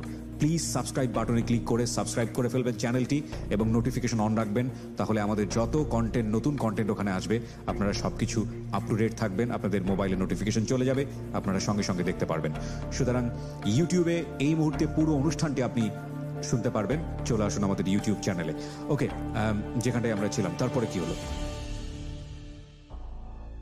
তো টাকা ইনকামের রাস্তা বের করি, তো কাজে ঢুকি আমি। তো যেখানে কাজে ঢুকি তো ওনাদের দোকান ছিল অনেক বড়, জি, দোকান গোডাউন ছিল। তো এখানে তো এমনি আমি মান্থলি একটা বেতন পাইতাম। তো বেতন থেকে আমার হইতো না, তখন আসলে ওইখান থেকে আমি সিগারেট খাওয়া স্টার্ট করি। তো সিগারেটের 2-3 মাসের মাথায় ওইখান থেকে গাঁজা খাওয়া স্টার্ট করি। আচ্ছা, হ্যাঁ, সিগারেটের মাথায় গাঁজা শুরু হয়ে যায়। তো যা গাঁজা শুরু হয়ে যায় ডিপ্রেশন থেকে, মানে মেয়েটার সঙ্গে সম্পর্কটা ভেঙে গেল এই কারণেই? হ্যাঁ। আচ্ছা, তো ওইখানে গাঁজা স্টার্ট করার। আপনি তো জানতেন সিগারেট খাওয়াটা খারাপ, জানতেন কিনা? অবশ্যই আপনি জানতেন যে, আপনি যেটার কথা বললেন যে গাঁজা, এবং এটা খাওয়াটাও শরীরের জন্য খারাপ, জানতেন এটা? হ্যাঁ। জানার পরেও আপনি এটা কেন করতেন? ওই যে মানে একটা কষ্টের মধ্যে, মানে প্রত্যেকটা জিনিসই তো জানতাম। এই যে চুরি করা যে খারাপ, এটাও তো জানতাম এক্স্যাক্টলি, কিন্তু ওইটা কন্ট্রোল করতে পারতাম না। যাই হোক, আমার মাথায় একটা জিদ ছিল যে টাকা ইনকাম করতে হবে। না, কিন্তু সিগারেট গাঁজার প্রশ্নটা আমি এই কারণে করছি, আমরা সবাই যারা ধূমপান করি তারা জানি যে এটা খারাপ, তারপর আমরা করি। কেন করি? হ্যাঁ, এটা করি আসলে মানুষের এই গাঁজা বা সিগারেট এগুলো মানুষের ইমোশন নিয়ে খেলে। আচ্ছা, ইমোশন আসলে দমায় রাখে। আপনার কি মনে হয়েছে যে এটা খেলে হয়তো বা ইমোশনটা দমিয়ে থাকবে, ওর প্রতি ওই ধরনের অনুভব হবে না, একটু পাগলামোটা অন্যরকম ভাবে হবে, ফিলটা একটু অন্যরকম ভাবে? বিষয়টা কি এরকম ছিল? হ্যাঁ, অবশ্যই এরকম না থাকলে। এবং এটা খাওয়ার পরে কি আপনি ফিলটা পেতেন? মানে এরকম হতো যে মেয়েটাকে আপনি ভুলে আছেন, আপনার মধ্যে রাগ নেই, ক্ষোভ নেই, দুঃখ নেই, এরকম কি হতো? না, আসলে এরকম হতো না। যে খাওয়ার পর হয়তো আমার কাছে যেটা মনে হয়েছে যে খাওয়ার পর ভালোবাসাটা বেশি করে জেগে যেত। এক্স্যাক্টলি, এই প্রশ্নটা এই কারণেই করলাম প্রিয় শ্রোতা, যারা এই ধরনের একটা অ্যাজাম্পশন নিয়ে ড্রাগের দিকে যান তারা আসলে ভুল সিদ্ধান্ত নেন, বরং সেটা আরো আপনার জাগিয়ে দেয় ভেতরে। ওকে, বলেন। হ্যাঁ, তো গাঁজা শুরু করলাম। তো যাই হোক, তখন টাকা তো যা হইতো ওই সিগারেট গাঁজাতে চলে যেত আমার, সেই বেতন পেতাম। তখন তো হইতো না, তো বাসা একটা টাকা দিতে হইতো মাসে। তো তখন ওই যার দোকানে কাজ করি বা, তো ওনার তো দোকানে, তো আমি তো এমনি কাজ করতেছি ইলেকট্রিকের। জি। তো ওখানে অনেক দামি দামি মাল ছিল। আচ্ছা, তো ওই দোকান থেকে আসলে দোকানে আমার যদি পাঠাইতো, তখন থেকে আমি ওখান থেকে চুরি করা স্টার্ট করি। ওইখান থেকে, হ্যাঁ, দোকান থেকে চুরি করে স্টার্ট করি। কি চুরি করতেন এই সময়টাতে? কেবল চুরি করতেন? হ্যাঁ। আচ্ছা, কি পরিমাণ চুরি করতেন এগুলো? অনেক দাম, মানে আমি 4-5টা বের করতাম, 7,000-8,000 টাকা হইতো। কয়টা চুরি করতেন মাসে এরকম? মাসে দেখা গেছে এরকম মাস গেছে 1 লাখ টাকা হয়েছে। ও মাই গড! কোথায় কাজ করতেন আপনি ওই সময়টাতে? তখন কাজ করতাম আমি কুড়িল বিশ্ব রোডে। মানে যে দোকানে কাজ করেছেন ওটা তো লালবাতি জ্বলে যাওয়ার কথা। হ্যাঁ, আসলে ওনাদের দোকানটা অনেক বড় ছিল, বুঝতে পারতো না অনেক। মানে ব্যাপারটা হয়েছে কি, আমাদের ইলেকট্রিকের যে ব্যাপারটা হয় কি, ওনারা তো শোরুম থেকে নিয়ে আসতো না। জি। তো আমি যেরকম এখান থেকে চুরি করতাম, অন্য দোকানে বিক্রি করতাম। ওকে। তো ওরকম অন্যরাও চুরি করে এই দোকানে নিয়ে আসতো বিক্রি করার জন্য। তো ওইখানে প্রায় 40% কমে বিক্রি করতো দোকানে। আচ্ছা, মানে 40% দোকানদারের লাভ থাকবে। আপনি কিনতেন ওইগুলা না, নাকি আপনি চুরি করে নিয়ে বিক্রি করতেন কম আমি দামে? বিক্রি করতাম, বা আমি যে দোকান থেকে চুরি করতাম ওনারাও ওইভাবেই কিনতো অন্য কারো কাছ থেকে। আচ্ছা আচ্ছা, বুঝতে পেরেছি আমি। ওকে, মোটামুটি সবারই চোরের সাথে লেনাদেনা ছিল। তো এই জন্য আর কি ওনাদের দোকান অনেক অনেক ছিল। তো আসলে ওরা বুঝতে পারতো না। হ্যাঁ, ওই যে বলেন একটা নদী থেকে এক কলসি পানি নিলে বোঝা যায় না। কিছুই বোঝা যায় না। তো প্রতি মাসে আপনার অন এভারেজ লাখ খানিক টাকা চুরি করতেন। এটা কন্টিনিউ হয় নাই। আচ্ছা, কি হয়েছে তারপরে? আচ্ছা আচ্ছা, প্রথম মানে একদম প্রথম যে যখন স্টার্ট করি, তো তখন আমি সুযোগ পাইলে একটা হয় না, সুযোগ পাইলেই তো করতাম। তো প্রথম মাসে ওরকম হয় নাই। প্রথম মাসে প্রথম নতুন তো তখন অতটা সাহসে হয় নাই। তো 40-50 এরকম হবে আর কি, আমি গ্যাপে গ্যাপে নিছি। তো নেওয়ার পরে ওইখান থেকে টাকা যেটা পাইতাম, তো ওইখান থেকে বাসায় দিতাম। ওই আমার সিগারেট, তারপর গাঁজা। তো তখন গাঁজাটা একটু কমাই দিছি। তখন গাঁজাটা কমাই ফ্রেন্ড সার্কেল যখন পরিচয় হয়েছে, একটু স্টুডেন্ট যারা ছিল বা মিডল ক্লাস যারা ছিল ওদের সাথে পরিচয়, তখন টাকা ছিল আমার কাছে, তখন মিডল ক্লাস ছেলেদের সাথে পরিচয় হইতেই পারে। তো ওইখান থেকে আসলে তখন থেকে ভারে আসা শুরু করি আর কি। ভার মানে নেশা কোনো জাতীয়? হ্যাঁ, ড্রিঙ্কস যে আপনার বারে আসেন আপনি। আচ্ছা আচ্ছা, মদের বারে আসেন। মদের বারে, আচ্ছা ঠিক আছে। তো ওখান থেকে ভারে আসা শুরু করি। তো ভারে তো অনেকে এমন লাগে। ওর অ্যাকসেন্টটা শুনে আপনারা অনেকে হাসতে পারেন। মনে রাখতে হবে প্রিয় শ্রোতা, ও লেখাপড়া বা ওর যে এডুকেশনাল ব্যাকগ্রাউন্ড, সেখান থেকে ও বার শব্দটাকে এভাবে উচ্চারণ করছে, এটা আসলে খুব বেশি সিরিয়াসলি নেবার দরকার নেই। বাট ওর গল্পটা কি সেটাই হচ্ছে মূল বিষয়, মেসেজটা হচ্ছে মূল। ওকে, সো ওই জায়গাটায় আমরা ফোকাস করি। বলেন। হ্যাঁ হ্যাঁ, তো ওইখান থেকে ভাড়া যেতাম। তো ওইখানে যাওয়ার পরে দেখা গেছে 5,000-6,000 টাকা খরচ করা শুরু করতেন। এই ড্রিঙ্কসটা কি আপনি একা করতেন না সাথে কাউকে নিতেন? না না, ফ্রেন্ড সার্কেল ছিল, 2-3 জন যাইতাম, 4 জন যাইতাম। আপনি টাকাটা দিতেন? হ্যাঁ। ওরা কখনো প্রশ্ন করেছে আপনাকে টাকাটা কোত্থেকে আসে? হ্যাঁ, ওরা জানতো। ওরা জানতো যে আপনি চুরি করেন? হ্যাঁ। তখন ওইখানে টাকা খরচা করতাম ভাড়া। তখন গাঁজা খাওয়াটা একটু কমাই দিছি। তো তখন গাঁজাটা মনে হচ্ছিল আসলে তুচ্ছ জিনিস, কিছু মনে হতো না। তখন আসলে ভাবতাম, যেটা ভাবতাম আছে এগুলো তো ছোটো লোকেরা খায়, এরকম ভাবতাম। তখন তো ওই মদ খাওয়া স্টার্ট করছি, পকেটে পয়সা ছিল। হ্যাঁ, এরকম একটা ভাব ছিল আর কি। তো যাক, ওই দেখা গেছে যে টাকা ইনকাম করতাম, তারপর শপিং করতাম। টাকা তো তখন অনেক, মানে আমার মতো ছেলের কাছে এত টাকা, মানে আমার তো মানে প্রতিদিনই চান রাত। ওকে, প্রতিদিনই চান রাত। হ্যাঁ, এরকম। তো দেখা যায় শপিং করতাম, প্রতিদিনই কম বেশি শপিং করতাম। তো টাকা তো ওইখান থেকে আসতেছে। তো প্রথম স্টার্ট করার পর ওরা তো বুঝে নাই। তো যাই হোক, দ্বিতীয় মাসে ডাবল হয়ে গেছে টাকাটা, ইনকাম, চুরির ব্যাপারটা ডাবল হয়ে গেছে। 1,00,000 টাকার মতো ইনকাম করছি। তো ওই দেখা গেছে মদ খাইতে খাইতে শেষ হয়ে গেছে, ফ্রেন্ড সার্কেল না খাইতাম। তো দেখা গেছে এরকম একটা পর্যায়ে আসছে যে ফ্রেন্ড সার্কেলটা যদি সিগারেট খাইতো আমার জন্য অপেক্ষা করতো, বা দোকানে ওরা খাইতো, আমি এসে ওদের টাকা দিয়ে দিতাম। এরকম মানে টাকা ছিল যেহেতু চুরির টাকা, জি, ওরা বুঝতো যে চুরির টাকা যেহেতু ওর থেকেই খাই। তো এরকমই দিতাম। তো দিতেছি আস্তে আস্তে, ওইখানে বেশি দিন করতে পারি না। তো ওনাদের গোডাউনটা চেঞ্জ করে, যাই হোক ওনারাও বুঝতে পারে না, তখন গোডাউনটা চেঞ্জ করে 4-5 মাসের মতো হয় আর কি, এরকম চুরি করতে পারি। তো এরপরে কাজ করতেছি। কাজ করার পরে আরেক দিন যা খুব রিক্সে চুরি করি, তো ওনারা বুঝতে পারে, আমার ধরে। তো ধরার পরে আসলে তো মারধর তো করে না, পুলিশও দেয় না, তো আমার বের করে দেয় আর কি। এটা কয় মাস পরের ঘটনা? বছরখানেক পরে। মানে বছরখানেক ধরে আপনি রেগুলার এইভাবে চুরি করেছেন? না, 5 মাস পর্যন্ত করতে পারছি রেগুলার। এরপর গোডাউন চেঞ্জ করছে, তো ওখানে একটু সিকিউরিটি ছিল বেশি। আচ্ছা, তখন ওখানে করতে গিয়ে ধরা খেয়ে গেছেন? হ্যাঁ। আচ্ছা, তো ধরা খাওয়ার পর ওনারা বের করে দিছে আমার। তো বের করে দেওয়ার পর তখন কাজের একটা যে সন্ধান করব, বা টাকা তো দরকার, তখন তো ফ্যামিলিতে টাকা দিতেই হয় আমার। আমি এতদিন দিয়ে আসছি, এখন দিতে পারবো না, কারণ কি, বা আমাদের ফ্যামিলি তো ইনকাম করার মতো ওরকম সবাই ছিল না, সবাই আপনার উপর ডিপেন্ড ছিল। আমার উপর। হ্যাঁ, তখন ওই যে বোন আমাকে বড় করছিল, তো বিয়ে হয়ে গেছে। জি, তা ডিপেন্ড তো আমার উপরেই তখন ছিল, ফ্যামিলি চলতো তখন আমার উপরেই। তো ফ্যামিলি বলতে গেলে আমি আর আমার মা, এছাড়া আর কেউ ছিল না। আমার ভাই তো আমি একাই ছিলাম, বোন তো সবার বিয়ে হয়ে গেছে। তো আর দেখা গেছে যে আমার যেভাবে ঢাকায় তো ভাড়া থাকি, তো ভাড়ার টাকা তো মাসে শেষে জোগাড় করতেই হবে। এটা যদি কেমন হয়ে যায় তারপর তো জোগাড় করে দিতেই হবে, বাইরে আলাদা তো বাসাতে বের করে দিব, এরকম ব্যাপারটা। তো যাই হোক, ওইখানে এখন ইনকামের কোনো সোর্স খুঁজে পাইতেছিলাম না, যে কোথায় যাব, কি করব, মানে কাজের সন্ধানও খুঁজে পাইতেছি না তখন কি করব। তো তখন আমার এলাকা থেকে তো যাদের সাথে এতদিন ছিল সম্পর্ক, তো ওদের সাথে সম্পর্ক আস্তে আস্তে কমাই দিছি। তো ওই যে ওরা দেখা গেছে ওই যে ওরা তো মিডল ক্লাস, ওদের টাকা মোটামুটি ফ্যামিলি থেকে যাই পায়, তো দেখা যাচ্ছে পকেট মানি যা পায় অ্যাভারেজ করে হয়তো যাইতে পারে ওরা মদ খাইতে, কিন্তু আমি তো সম্ভব না। বা এতদিন আমি যে ওদের খাওয়াইছি ওরা যে জন্য আমাকে খাওয়াবে এরকমও তো আমি চিন্তা করি না।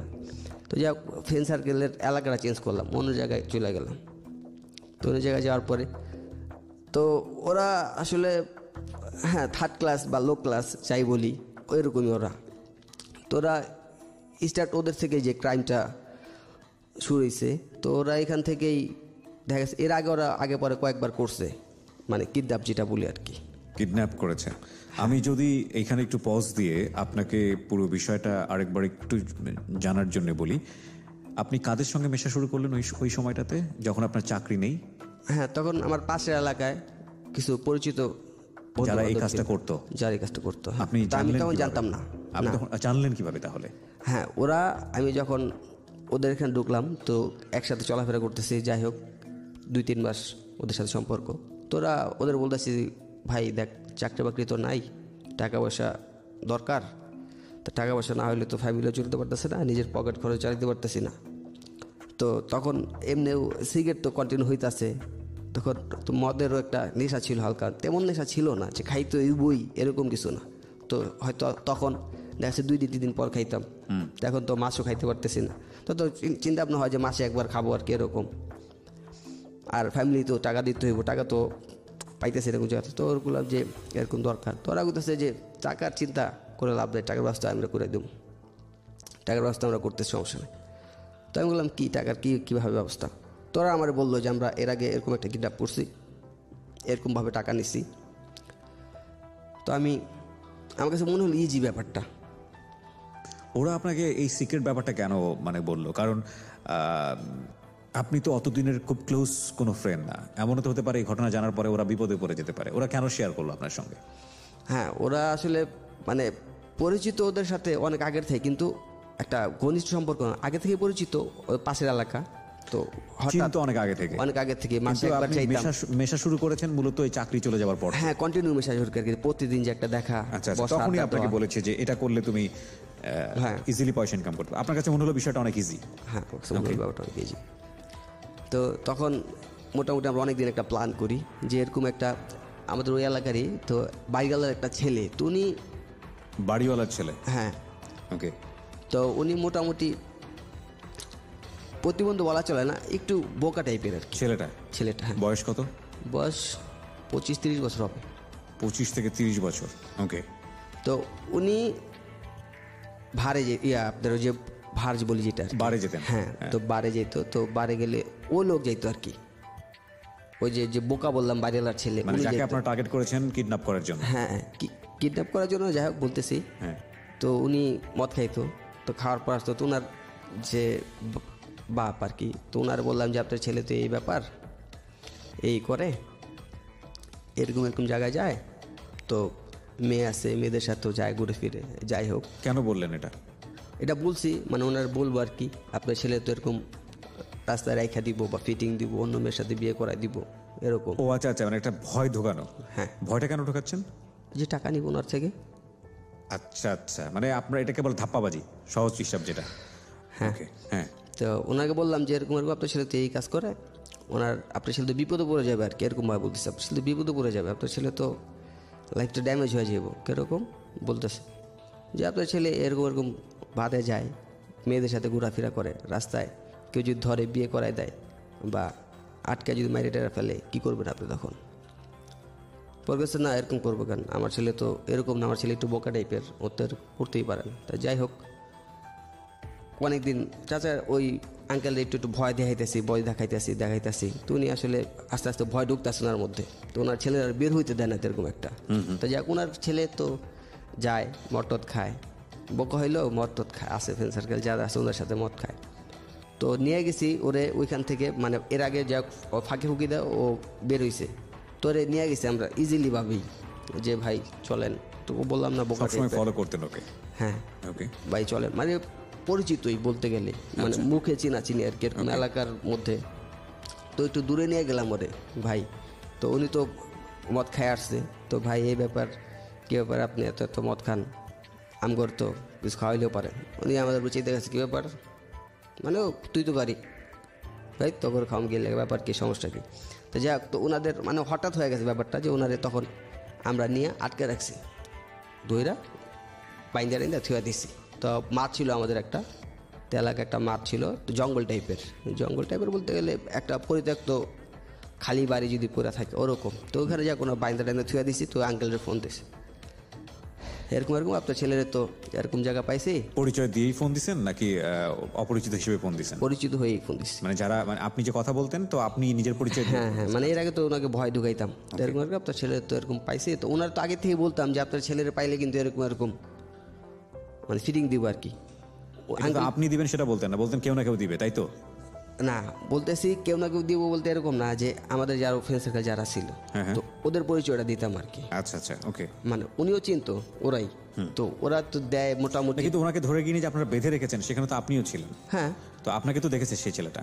হ্যাঁ, দেখেছে। ওকে। ওইখানে ওনার ফোন দিছি, তো আপনার ছেলে এরকম মদ খেয়ে রাস্তায় পড়ে আছে, ধরছি।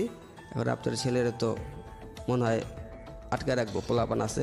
তার মানে আপনাকে বাড়িওয়ালার বা আশেপাশের লোকজন মোটামুটি সন্ত্রাসী হিসেবেই চিনতো, আমি যদি ভুল না করে থাকি? না, আমাকে না, মানে পুরো সার্কেলটাকে।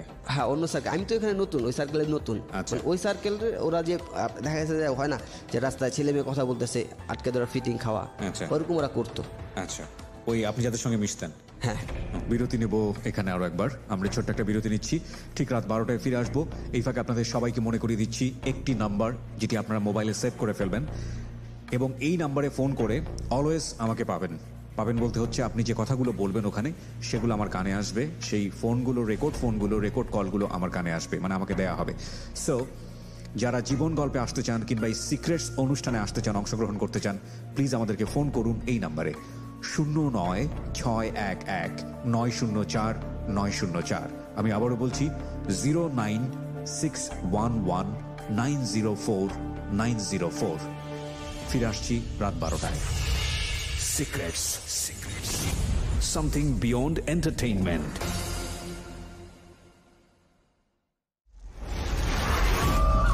প্রতিটি অপরাধ এবং ভুল দাঁড়িয়ে থাকে গোপন কিছু ঘটনার উপর। আমরা সেই গোপনকে আনতে চাই সবার সামনে, যে গোপন আপনাকে অপরাধ কিংবা ভুলের মূল কারণ দেখিয়ে দেবে। আপনি হয়তো নতুন করে ভাবতে শিখবেন কিভাবে অপরাধ থেকে দূরে থাকা যায়। আমরা অপরাধীকে দোষী বলার আগে কেন সে দোষ করেছে সেটা দেখাই, যাতে আপনি আর সেই ভুল না করেন। আমরা অপরাধকে নিরুৎসাহিত করতে অপরাধ কিংবা কোনো ভুলের নির্মম পরিণতি দেখাই, যাতে আপনাকে আমরা সেই জায়গায় না দেখি।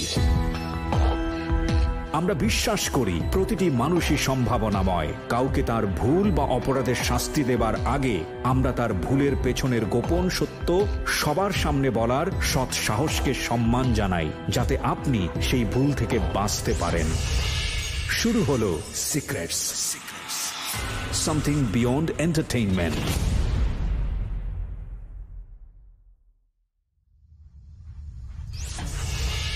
Secrets, something beyond entertainment. সময় রাত 12টা। প্রিয় শ্রোতা, আপনারা শুনছেন সিক্রেটস অন ঢাকা FM 90.4-এ। আমি আরজি কিবরিয়া রয়েছে আপনার সঙ্গে, এবং সিক্রেটস অনুষ্ঠানটি পুরোপুরি এই মুহূর্তে আপনি শুনতে পাবেন আমাদের ইউটিউব চ্যানেলে। ওখানে পুরো স্টোরিটি আপলোড করা হয়েছে। আমাদের ইউটিউবের ঠিকানা হচ্ছে www.youtube.com/DFM904। আমি আবারও বলি www.youtube.com/DFM904। অনুষ্ঠানটি ওখান থেকে আপনি চাইলে ডাউনলোডও করতে পারেন। তবে সবাইকে সতর্ক করছি, প্লিজ কেউ তার নিজস্ব চ্যানেলে এই অনুষ্ঠানটি কোনোভাবে আপলোড করবেন না, কারণ এই অনুষ্ঠানের কপিরাইট সম্পূর্ণ ঢাকা FM-এর। আমরা তার বিরুদ্ধে আইনানুগ ব্যবস্থা নিব। আমরা কথা না বাড়িয়ে আপনার কাছে আবারও ফিরতে চাই। নতুন যাদের সাথে মিস্টার শুরু করছে আর কি। ওকে। তো তখন এলাকায় সবাই কম বেশি এরকমভাবেই চিনি। তো আমি বললাম যে এরকম আমার হাত ধরছে, আপনার ছেলের তো এরকম আটকাইবো। এর ছাড়া কয়েকবার আপনার মেয়েটের সাথে ধরছে বা দেখছে, ওরা তো এলাকার হিসেবে আপনার ছেলের তেমন কিছু কয় নাই। কিন্তু এখন তো কিছু করবো না, আপনার ছেলের তো মনে হয় মেয়েটে দেখা বিয়ে টিয়ে পড়াই দিব। যাই হোক, এরকম বললাম যে এরকম অন্য মেয়েটে দেখে বিয়ে টিয়ে পড়াই দিব, আপনার তো এখন কিছু করা উচিত। পরে কথা হচ্ছে কিছু করা উচিত না। আমি কি বুঝেন না, এলাকার পোলাপান ওরা তো জানেনি, কমবে সবাই জানে ওরা এই কাজ করে, কিছু করা উচিত। তো যে উনি মানে ওরকম কিছু করবো না। তো উনি আসলে এলাকায় ওরকম হয় না, একটা এলাকায় স্থানীয় থাকলে অনেক পাওয়ারফুল থাকে, উনি ওরকম পাওয়ারফুল না, সহজ সরল ওই মুরব্বী লোক, টাকা পয়সা আছে, মানে কারোর সাথে ঝামেলা জড়াতে চায় না। তো উনি গ্রাম থেকে আসছে অনেক আগে, যুদ্ধের সময় সম্পত্তি কিনছে, আছে এরকম একা একা, মানে ওনার পৈতৃক সম্পত্তি এখান থেকে না। তো উনি নতুন বাড়ি করছে। তো যাক, উনি একটা পর্যায়ে ওনার সাথে ডিমান্ড করা হলো 1 লাখ টাকা, যে 1 লাখ টাকা আপনার ছেলে দেওয়া হইব, কিন্তু আপনার ছেলের কোনো সময় ডিস্টার্ব করা হইব না, আপনি যদি 1 লাখ টাকা দেন কোনো সমস্যা নেই। তো যাই হোক, কোনো একটা ভাবে কাজটা সাকসেস হয়ে গেছে। মুরব্বী আইসা আমাদের টাকা দিয়ে দিছে, ফেস টু ফেসে ওনার সাথে পরিচয়, যে আমরাই করছি ব্যাপারটা এরকম, যে এখানে লুকাচুরির কিছু নাই। তো যাক 1 লাখ টাকা দিয়েছে। কিছু বললো না উনি? না, উনি কি বলবে, ওনার ছেলে তো এরকম আমরা যে কোনো টাইপ, কারণ ওনার ছেলের বিয়ে করায় যদি দিয়ে দিই আমরা, এরপর তো আর কিছু করা থাকে না, পারলেই সম্ভব, আমরা ইচ্ছা করলে করতে পারি। কিন্তু উনি তো চাইলে পুলিশের হেল্প নিতে পারতেন, আশেপাশের লোকজনের হেল্প নিতে পারতেন, উনি বাড়িওয়ালা, ওখানকার স্থানীয় মানুষ। হ্যাঁ, উনি আসলে ইচ্ছা করলে পুলিশের হেল্প নিতে পারতো, কিন্তু উনি নেয় নাই। কারণ উনি চিন্তা করছে যে পুলিশের হেল্প নিয়ে ওদের কাছে দিলে ওরা তো নেক্সট টাইম আসতেও পারে, আর ওরা জানে যে এলাকার পোলাপানারা এই টাইপের। তো দেখা গেছে যে ওরা তো জামিন আসতে পারে, এখন নাহলে জেলে দিয়ে দিলাম 5-6 মাস বা 1 বছর পরও জামিন আসতে পারে, তো একটা ক্ষোভ থাকতে পারে। আপনারা কোথায় থাকতেন, আপনারা কোথায় ভাড়া থাকতেন বা করতেন, এটা কি বাড়িওয়ালা চিনতো না, জানতো না যে বাড়িওয়ালার সাথে আপনারা এটা না, করেছেন? ভাড়া থাকতো না, ভাড়া যে কোথায় থাকেন কোথায় সেটা জানতো, কিন্তু এলাকায় যে থাকে এটা জানতো। ওকে। হ্যাঁ, তো আপনার যাক ওনার সাথে কোনোভাবে 1 লাখ টাকা নিয়ে নিলাম ওনার থেকে। তো কিন্তু আপনাদের ভয় করেননি যে এই যে ঘটনাটা আপনারা ঘটাচ্ছেন, এই লোকটা আপনাকে চিনে, আপনারা ফোন করে বলতেছেন আপনারা কোথায় আছেন, টাকা পয়সা কোথায় দিতে হবে, ইন দ্য মিন টাইম যদি পুলিশের সাথে করে নিয়ে আসে, আপনাদের এটা ভয় করেনি? নাকি পুলিশের সঙ্গে আপনাদের কোনো সেটিং ছিল? না, পুলিশের সাথে কোনো সেটিং ছিল না। ওই যে আসলে বললাম যে ওরা এই ঘটনাগুলো এর আগে 2-1 করছে, তখন ইজিলি করছে, কোনো ঝামেলা হয় নাই। ওকে, সো ওই কনফিডেন্টটা ওরা পেয়ে গেছে। হ্যাঁ, প্রথমবার হয়তো ওদের একটা ভয় ছিল, প্রথমবার ভয়টা তোরা কাটে আসছে, ওরা 2-3 বার করে ফেলছে, আমি হয়তো ফার্স্ট। ওকে, আমার ভয় থাকতে পারে, কিন্তু ওদের তার ভয় থাকবে না এখানে। আপনার ভয় করছিল? আমার আসলে ওরকম ভয় না, আমি তখন বলতে গেলে তো বললামই, তখনও ছোটই ছিলাম, ওরকমভাবে ভয় তো হয় এরকম। কতজন ছিলেন আপনারা একটা গ্রুপে? 5 জন ছিলাম। 5 জন, আচ্ছা। সবাই কি একই বয়সী নাকি আপনার চেয়ে বেশি বয়সী ছিল? আমি সবার ছোট ছিলাম। সবার ছোট ছিলেন? সবার ছোট। কোনো অস্ত্র ছিল আপনাদের কাছে? না, আমার কোনো, ওই যে অস্ত্র বলতে ওই চাকুটাকু এসব, ওকে, এছাড়া অন্য কোনো অস্ত্র ছিল না। তো যে ছেলেটাকে আপনারা বেঁধে রেখেছেন, ওই ছেলে কোনো কথা বলছিল আপনাদের সঙ্গে? ওই ছেলে ওই যে ও তো ছিল, মানে মাতাল ছিল তখন। আচ্ছা, ও তো তখন মাতাল ছিল। ওকে, যাই হোক, তারপর? ওই ছেলেও তো আমাদেরকে চিনে, বললাম একটু বলদ টাইপের। যাক, টাকা নিছি, টাকা নেওয়ার পরে ওকে ছেড়ে দিছি, ওই ছেলেটাকে বাসায় নিয়ে দিয়ে আসছি ওকে। তো যাই হোক, আমরা তো টাকা নেওয়ার পরে প্রায় মোটামুটি কতদিন, 10-15 দিন এলাকায় তো নাই, টাকা যে যার মতো নিয়ে গেছি। তো সমান ভাগে 5 জন 20,000 করে। তো আমি তখন বাসায় টাকা দিলাম, তো আমার দেখা যাচ্ছে আমরা 2 জন, তেমন একটা খরচা নাই, মোটামুটি বাইরেই সবসময় থাকি। তো বাসায় টাকা দিলাম, তো টাকা দেওয়ার পর আমার কাছে টাকা ছিল। তো ওই যে আমার তো বাসায় দিতে হয়, অন্য সবার তো আর বাসায় দিতে হয় না। তো বাসায় হয়তো বাপ আছে, সব ওদের ইনকাম করার লোক আছে, তোরা যে যার মতো ঘুরতে গেল ট্যুরে গেছে দূরে কোথাও। তো আমিও গেলাম একজনের সাথে, তো বিয়ে করবে আর কি, এই জন্য ওর সাথে গেলাম। তো একটা মেয়ের সাথে মানে ভাইয়া গেছে আর কি, একটা ছেলে আছে। এখন কে বিয়ে করবে? আমার এক ফ্রেন্ড। আচ্ছা, তো ভেগে গিয়েছে কে? আমার এক ফ্রেন্ড। কার সঙ্গে ভেগে গেছে? একটা মেয়ের সাথে। তাকে বের করে নিয়ে এসছে, তার মধ্যে আপনারা বিয়ে পড়াবেন, তাই কি? হ্যাঁ, আচ্ছা, ওকে। তো যে আমার ফ্রেন্ড, নামটাই বলি ওর, ও একটা মেরিনে ভাগায় গেছে। তো যার পর ও ছিল হোটেলে, আচ্ছা, মোটামুটি 5-6 দিন হোটেল ছিল। তখন ওদের বিয়ে হয় নাই, 5 দিন হয়তো হোটেল ছিল। তো ওদেরকে নিয়ে আসা আমরা আরও যারা ছিল, যে বললাম যে ওরা ট্যুরে গেছে, তো ওরা ট্যুরেতে ফিরে আসার পর ওদের বিয়ে দিয়ে দিলাম আমরা। তাই যাক, ওরা বিয়ে করছে, বিয়ে করার পরে ওই হোটেলেই ছিল ওরা, মোটামুটি 10-15 দিন হোটেলে ছিল। 10-15 দিন পর হোটেল থেকে ওদেরকে ধরে পুলিশে নিয়ে গেছে। আচ্ছা, হোটেল থেকে। তো হোটেল থেকে পুলিশে নিয়ে গেছে। তো পুলিশে নেওয়ার পরে যে কমপ্লেন করছে মেয়ের বাপ মা, ওরকম ভাবে না, হোটেল থেকে এমনি নিয়ে গেছে। তো নিয়ে যাওয়ার পর ওদের ফ্যামিলির কাছে ফোন দিয়েছে, তো ফ্যামিলি গেছে, আমরাও গেছি। তো যাই ওখান থেকে টাকা পয়সা দিয়ে ওদের ছাড়া নিয়ে আসা হয়েছে। তো সবাই জানে বিয়ে হয়ে গেছে ওদের। তো যাক, বিয়ে হয়ে গেছে, ওরা আলাদা সেটেল হয়ে গেছে। তো আমার ওই ফ্রেন্ড যে বিয়ে করছে আর কি, তোর কাছে এর আগেও কয়েকবার করছে, তোর কাছে টাকা ছিল, কইছে ভাই আমরা তো বিয়ে করে ফেলছি, এখন তো এসব সম্ভব না, আর একটা ব্যবসা করি। এখন কী ভাই কী ব্যবসা করবেন বলেন? পরে বলেছে ফেন্স রিলের ব্যবসা করবে। যেই ফ্রেন্ডটা বিয়ে করে ধরা খেলো? হ্যাঁ হ্যাঁ আচ্ছা, যার কথা আপনি বলছিলেন একটু। হ্যাঁ। হ্যাঁ, তো বলছে ফেন্স রিলে ব্যবসা করবে। আর তো ফেন্স রিল ব্যবসার সাথে তো আমার ওরকম অভিজ্ঞতা নাই, বুঝিও না। তো আসলে আমার ওই ফ্রেন্ড, চুরির সাথে অভিজ্ঞতা হয়েছে, ড্রাগের সাথে অভিজ্ঞতা হয়েছে, কিডন্যাপের সাথে অভিজ্ঞতা হয়েছে, কিন্তু এই ব্যবসার সাথে কোনো অভিজ্ঞতা হয়নি, ড্রাগ ব্যবসা। হ্যাঁ, এই ব্যবসার কোনো অভিজ্ঞতা নেই। তো ওরা জানতো যে আসলে আমি মানে এলাকার মধ্যে খুব, পাশের এলাকা তো, এলাকার মধ্যে খুব পাওয়ারফুল লোক, বা এলাকায় ওর সব কিছু মোটামুটি অ্যাভারেজ ক্রাইম যেহেতু যত কিছু সব কিছু আমার জানা, ওরা মনে করতো এরকম, কিন্তু আমিও বুঝতে দিতাম না যে না আমি এগুলো জানি না। মানে একটা ভাব নিতেন আপনি? হ্যাঁ, এরকম ভাব দিতাম। তো ওরা বুঝতো যে হ্যাঁ এরকম। তো আমি বললাম যে ঠিক আছে ভাই, আপনি যেহেতু কইছেন ব্যবসা করবেন, তাহলে এটা আমরা বেনাপোলেতে নিয়ে আসবো আর কি। ওই বললাম বেনাপোলে, তো মানুষ এলাকায় থাকলে, সিনিয়র টিনিয়র থাকলে যে জানা হয় যে বেনাপোলে ফেন্স রিল বিক্রি হয়, ওইখান থেকে নিয়ে এসে বিক্রি। তো উনি বলতেছে, ওনার এক বড় ভাই ছিল, উনি ব্যবসা করতো। তো উনি জানতো যে বেনাপোলের থেকে নিয়ে আসে 200 টাকা, 220 টাকা। তো ঢাকা আইসা ওটা সেল হয় 500 টাকা, 550 টাকা এরকম। তো আমাকে বললাম যে ঠিক আছে ভাই, এরকম তো আমিও জানি, আর এদিকে ভাই ব্রাদার আরও সবাই আসে আনে, তা আমারে দিন টাকা আমি নিয়ে আসবো না। তো উনি তো বিয়ে করছে, তখন কী করবো, দেখা যাচ্ছে এইসব ব্যবসা ট্যাবসা করবো এই চিন্তা ভাবনা। তো আমার কাছে টাকা দিচ্ছে 50,000 টাকা। ভাই আপনি কিছু মিক্স করেন কইরা। তো আমি ওর বলছি ভাই আমার কাছে এত টাকা নাই, আপনাদের যে কাজটা করছে এই 20,000 টাকা আছে। আমি তো 20,000 টাকা নাই আমার কাছে, ওই যে বাসায় দিয়ে দিছি। এই রাসেলও কি জড়িত ছিল ওই চিন্তার সঙ্গে? হ্যাঁ, ওই ইয়ের সাথে, সরি, কিডন্যাপের সাথে। হ্যাঁ, ওকে। তো আমি বললাম যে আমার তো 20,000 টাকা আছে, আর তো নাই, তা আমি এই দিতে পারবো, এর বেশি দিতে পারবো না। তো ঠিক আছে, এর আগে ওরা 3টা কাজ করছে, তো ওদের আরও টাকা আছে। তো ওই যে আবার ও বিয়ে করার টাইম ওর বাসার থেকে অনেক কিছু নিয়ে আসছে, সোনার কানের দুল, চেন টেন যা ছিল ওদের, ওর মার। সব মিলিয়ে কত টাকা হলো? আমার টাকা 20,000 তো ওকে বলছে আমি দিব, কিন্তু আমি তো 20,000 টাকা দিই না। আমি আপনাকে কত টাকা দিয়েছে? 50,000 টাকা ও দিচ্ছে, সব মিলিয়ে গোল্ড হোল্ড এগুলো সবকিছু মিলিয়ে। গোল্ড টোল বিক্রি করছে, ও হোটেলে ছিল। সব মিলিয়ে আপনাকে 50,000 টাকা দিয়েছে? হ্যাঁ, আচ্ছা, আমাকে 50,000 টাকা দিয়েছে। তো আমার প্ল্যানটা ছিল এরকম যে ও 50,000 টাকা নিয়ে আমি পুরোটাই নিয়ে নিব আর কি, খাই দিব আর কি ওর টাকাটা। ওকে। আমি আর ব্যবসার সাহেবতে যাবো না আর কি, 50,000 টাকা আমি খাই দিব। যখন 50,000 টাকা নিলাম, তিনি আসলে 50,000 টাকা আমি ওইখান থেকে নিয়ে বাসায় চলে আসলাম। তো আমার তখন একটা ফোন ছিল, তো মোটামুটি দামি একটা ফোন ছিল। তো ওই চুরি করবার ফোন কিনছিলাম একটা।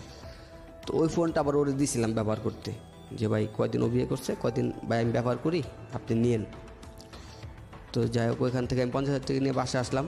তো বাসা আসার পরে টাকা পয়সা চিন্তা করলাম যে যাকে এখানে যেহেতু ওরা তো পাশের এলাকার, ওদের সাথে তো ওরকম সম্পর্ক নাই, বাসাটা চেঞ্জ করে অন্য বাসায় চলে যাই। তো আমি ওখান থেকে বাসা চেঞ্জ করে অন্য জায়গায় নিয়ে নিলাম। টাকাটা মেরে দিলেন?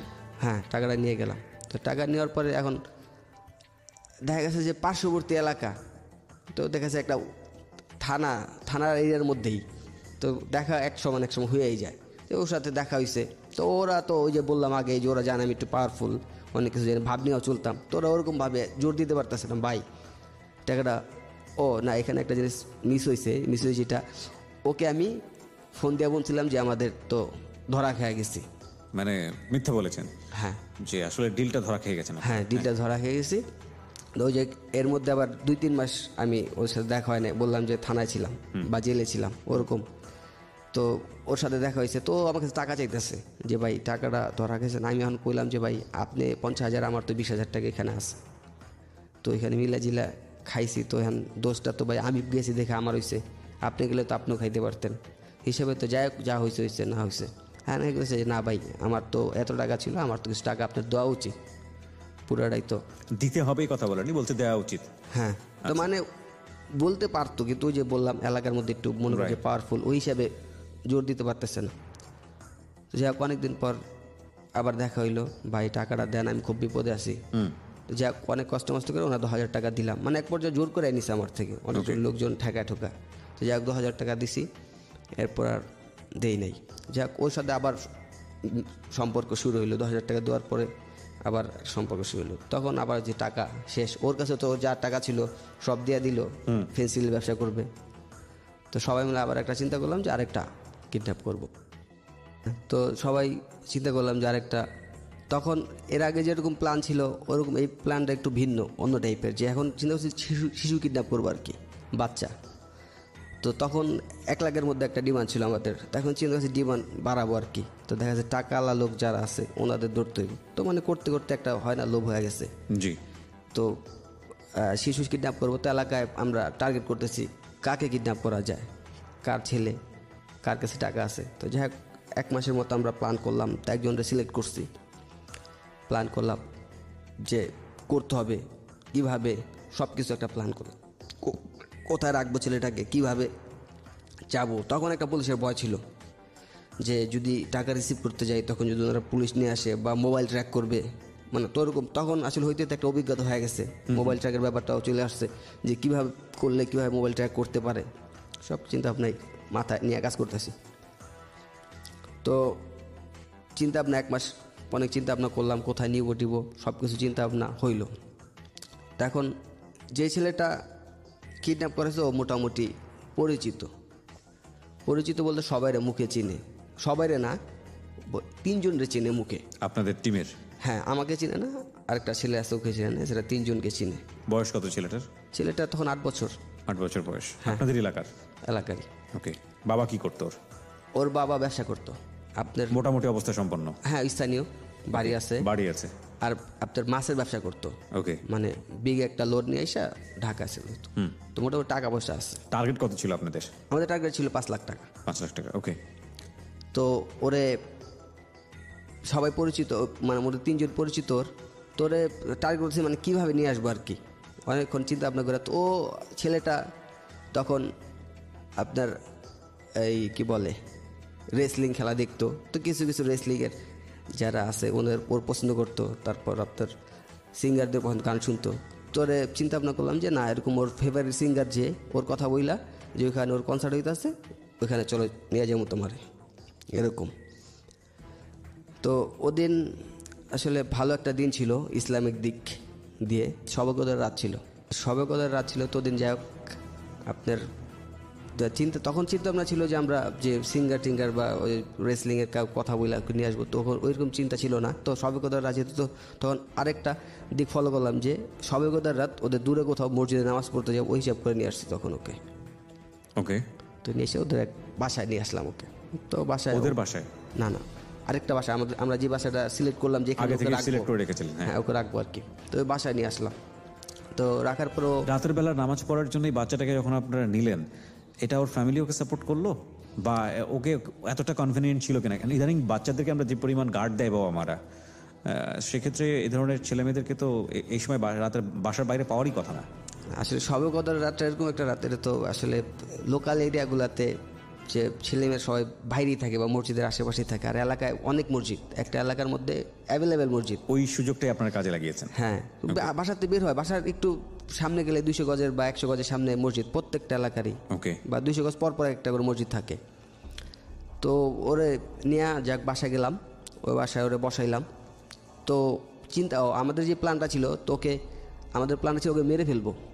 তো চিন্তা করছি তো আমাদের সবাইকে চিনেই, আমরা যারা আছি সবাই চিনে। মানে কাজটা হাসিল হওয়ার পরে ওকে মেরে ফেলবেন নাকি তার আগেই মেরে ফেলবেন? তার আগেই মেরে ফেলে টাকাটা আদায় করবেন। হ্যাঁ, আগে মেরে ফেলে ওকে যাক যেখানে নিয়ে কোনো এখানে রাখবো, রাইখা টাকাটা আদায় করলে দেখা গেছে ও তো বলতে পারবে না যে এরকম লোক আমাদের কিডন্যাপ করে নিয়ে গেছে। আর যদি টাকাটা এনে ছেড়ে দেবে তো বলতে পারবে যে এরকম লোক আমাদের কিডন্যাপ করছে। তখন আমরা হিসাব করছি অ্যামাউন্টটা বেশি, বিগ অ্যামাউন্ট, তো ওইখানে পুলিশের সহায়তা নিতেই পারে। এই চিন্তা ভাবনা করে এই কাজটা করল। তো ওরে নিয়ে আসলাম। তো আমরা মোটামুটি আমাদের প্রক্রিয়া অনেক কিছুই সম্পূর্ণ, যে ওকে মেরে ফেলবো এরকম একটা যে চিন্তা ভাবনা ছিল। তো আমরা তখন আসলে অতটা কিছু মাথায় কাজ করতো না, যাই হোক ওদের যে আপনার ওষুধ বলি আমরা, বিষ যেটা বলে আর কি, তো ওইটা নিয়ে আসলাম, টাইগারে মিক্স করলাম। তো টাইগার মিক্স করে খাওয়াই দিছি ওরে। হ্যাঁ, তো মিক্স করে খাওয়াই দিলাম। তো বাসায় বাচ্চাটা আসার পর কি কান্নাকাটি করছিল না, যে কোথায় নিয়ে আসলেন বা কি অবস্থা? না, ওর সাথে গল্প করছিলেন? 3 জনের যে পরিচিত বললাম। ও আচ্ছা। হ্যাঁ, 3 জনের সাথে ওরকম তো পরিচিত ওরা আছেই। তো এই জন্যই তোকে মেরে ফেলার চিন্তা ভাবনা, ওরকম না থাকলে তো আর মেরে ফেলার চিন্তা ভাবনা থাকতো না। ওকে। তো চিনে দেখে এরকম 8 বছরের বাচ্চা মোটামুটি অনেক কিছুই বুঝে।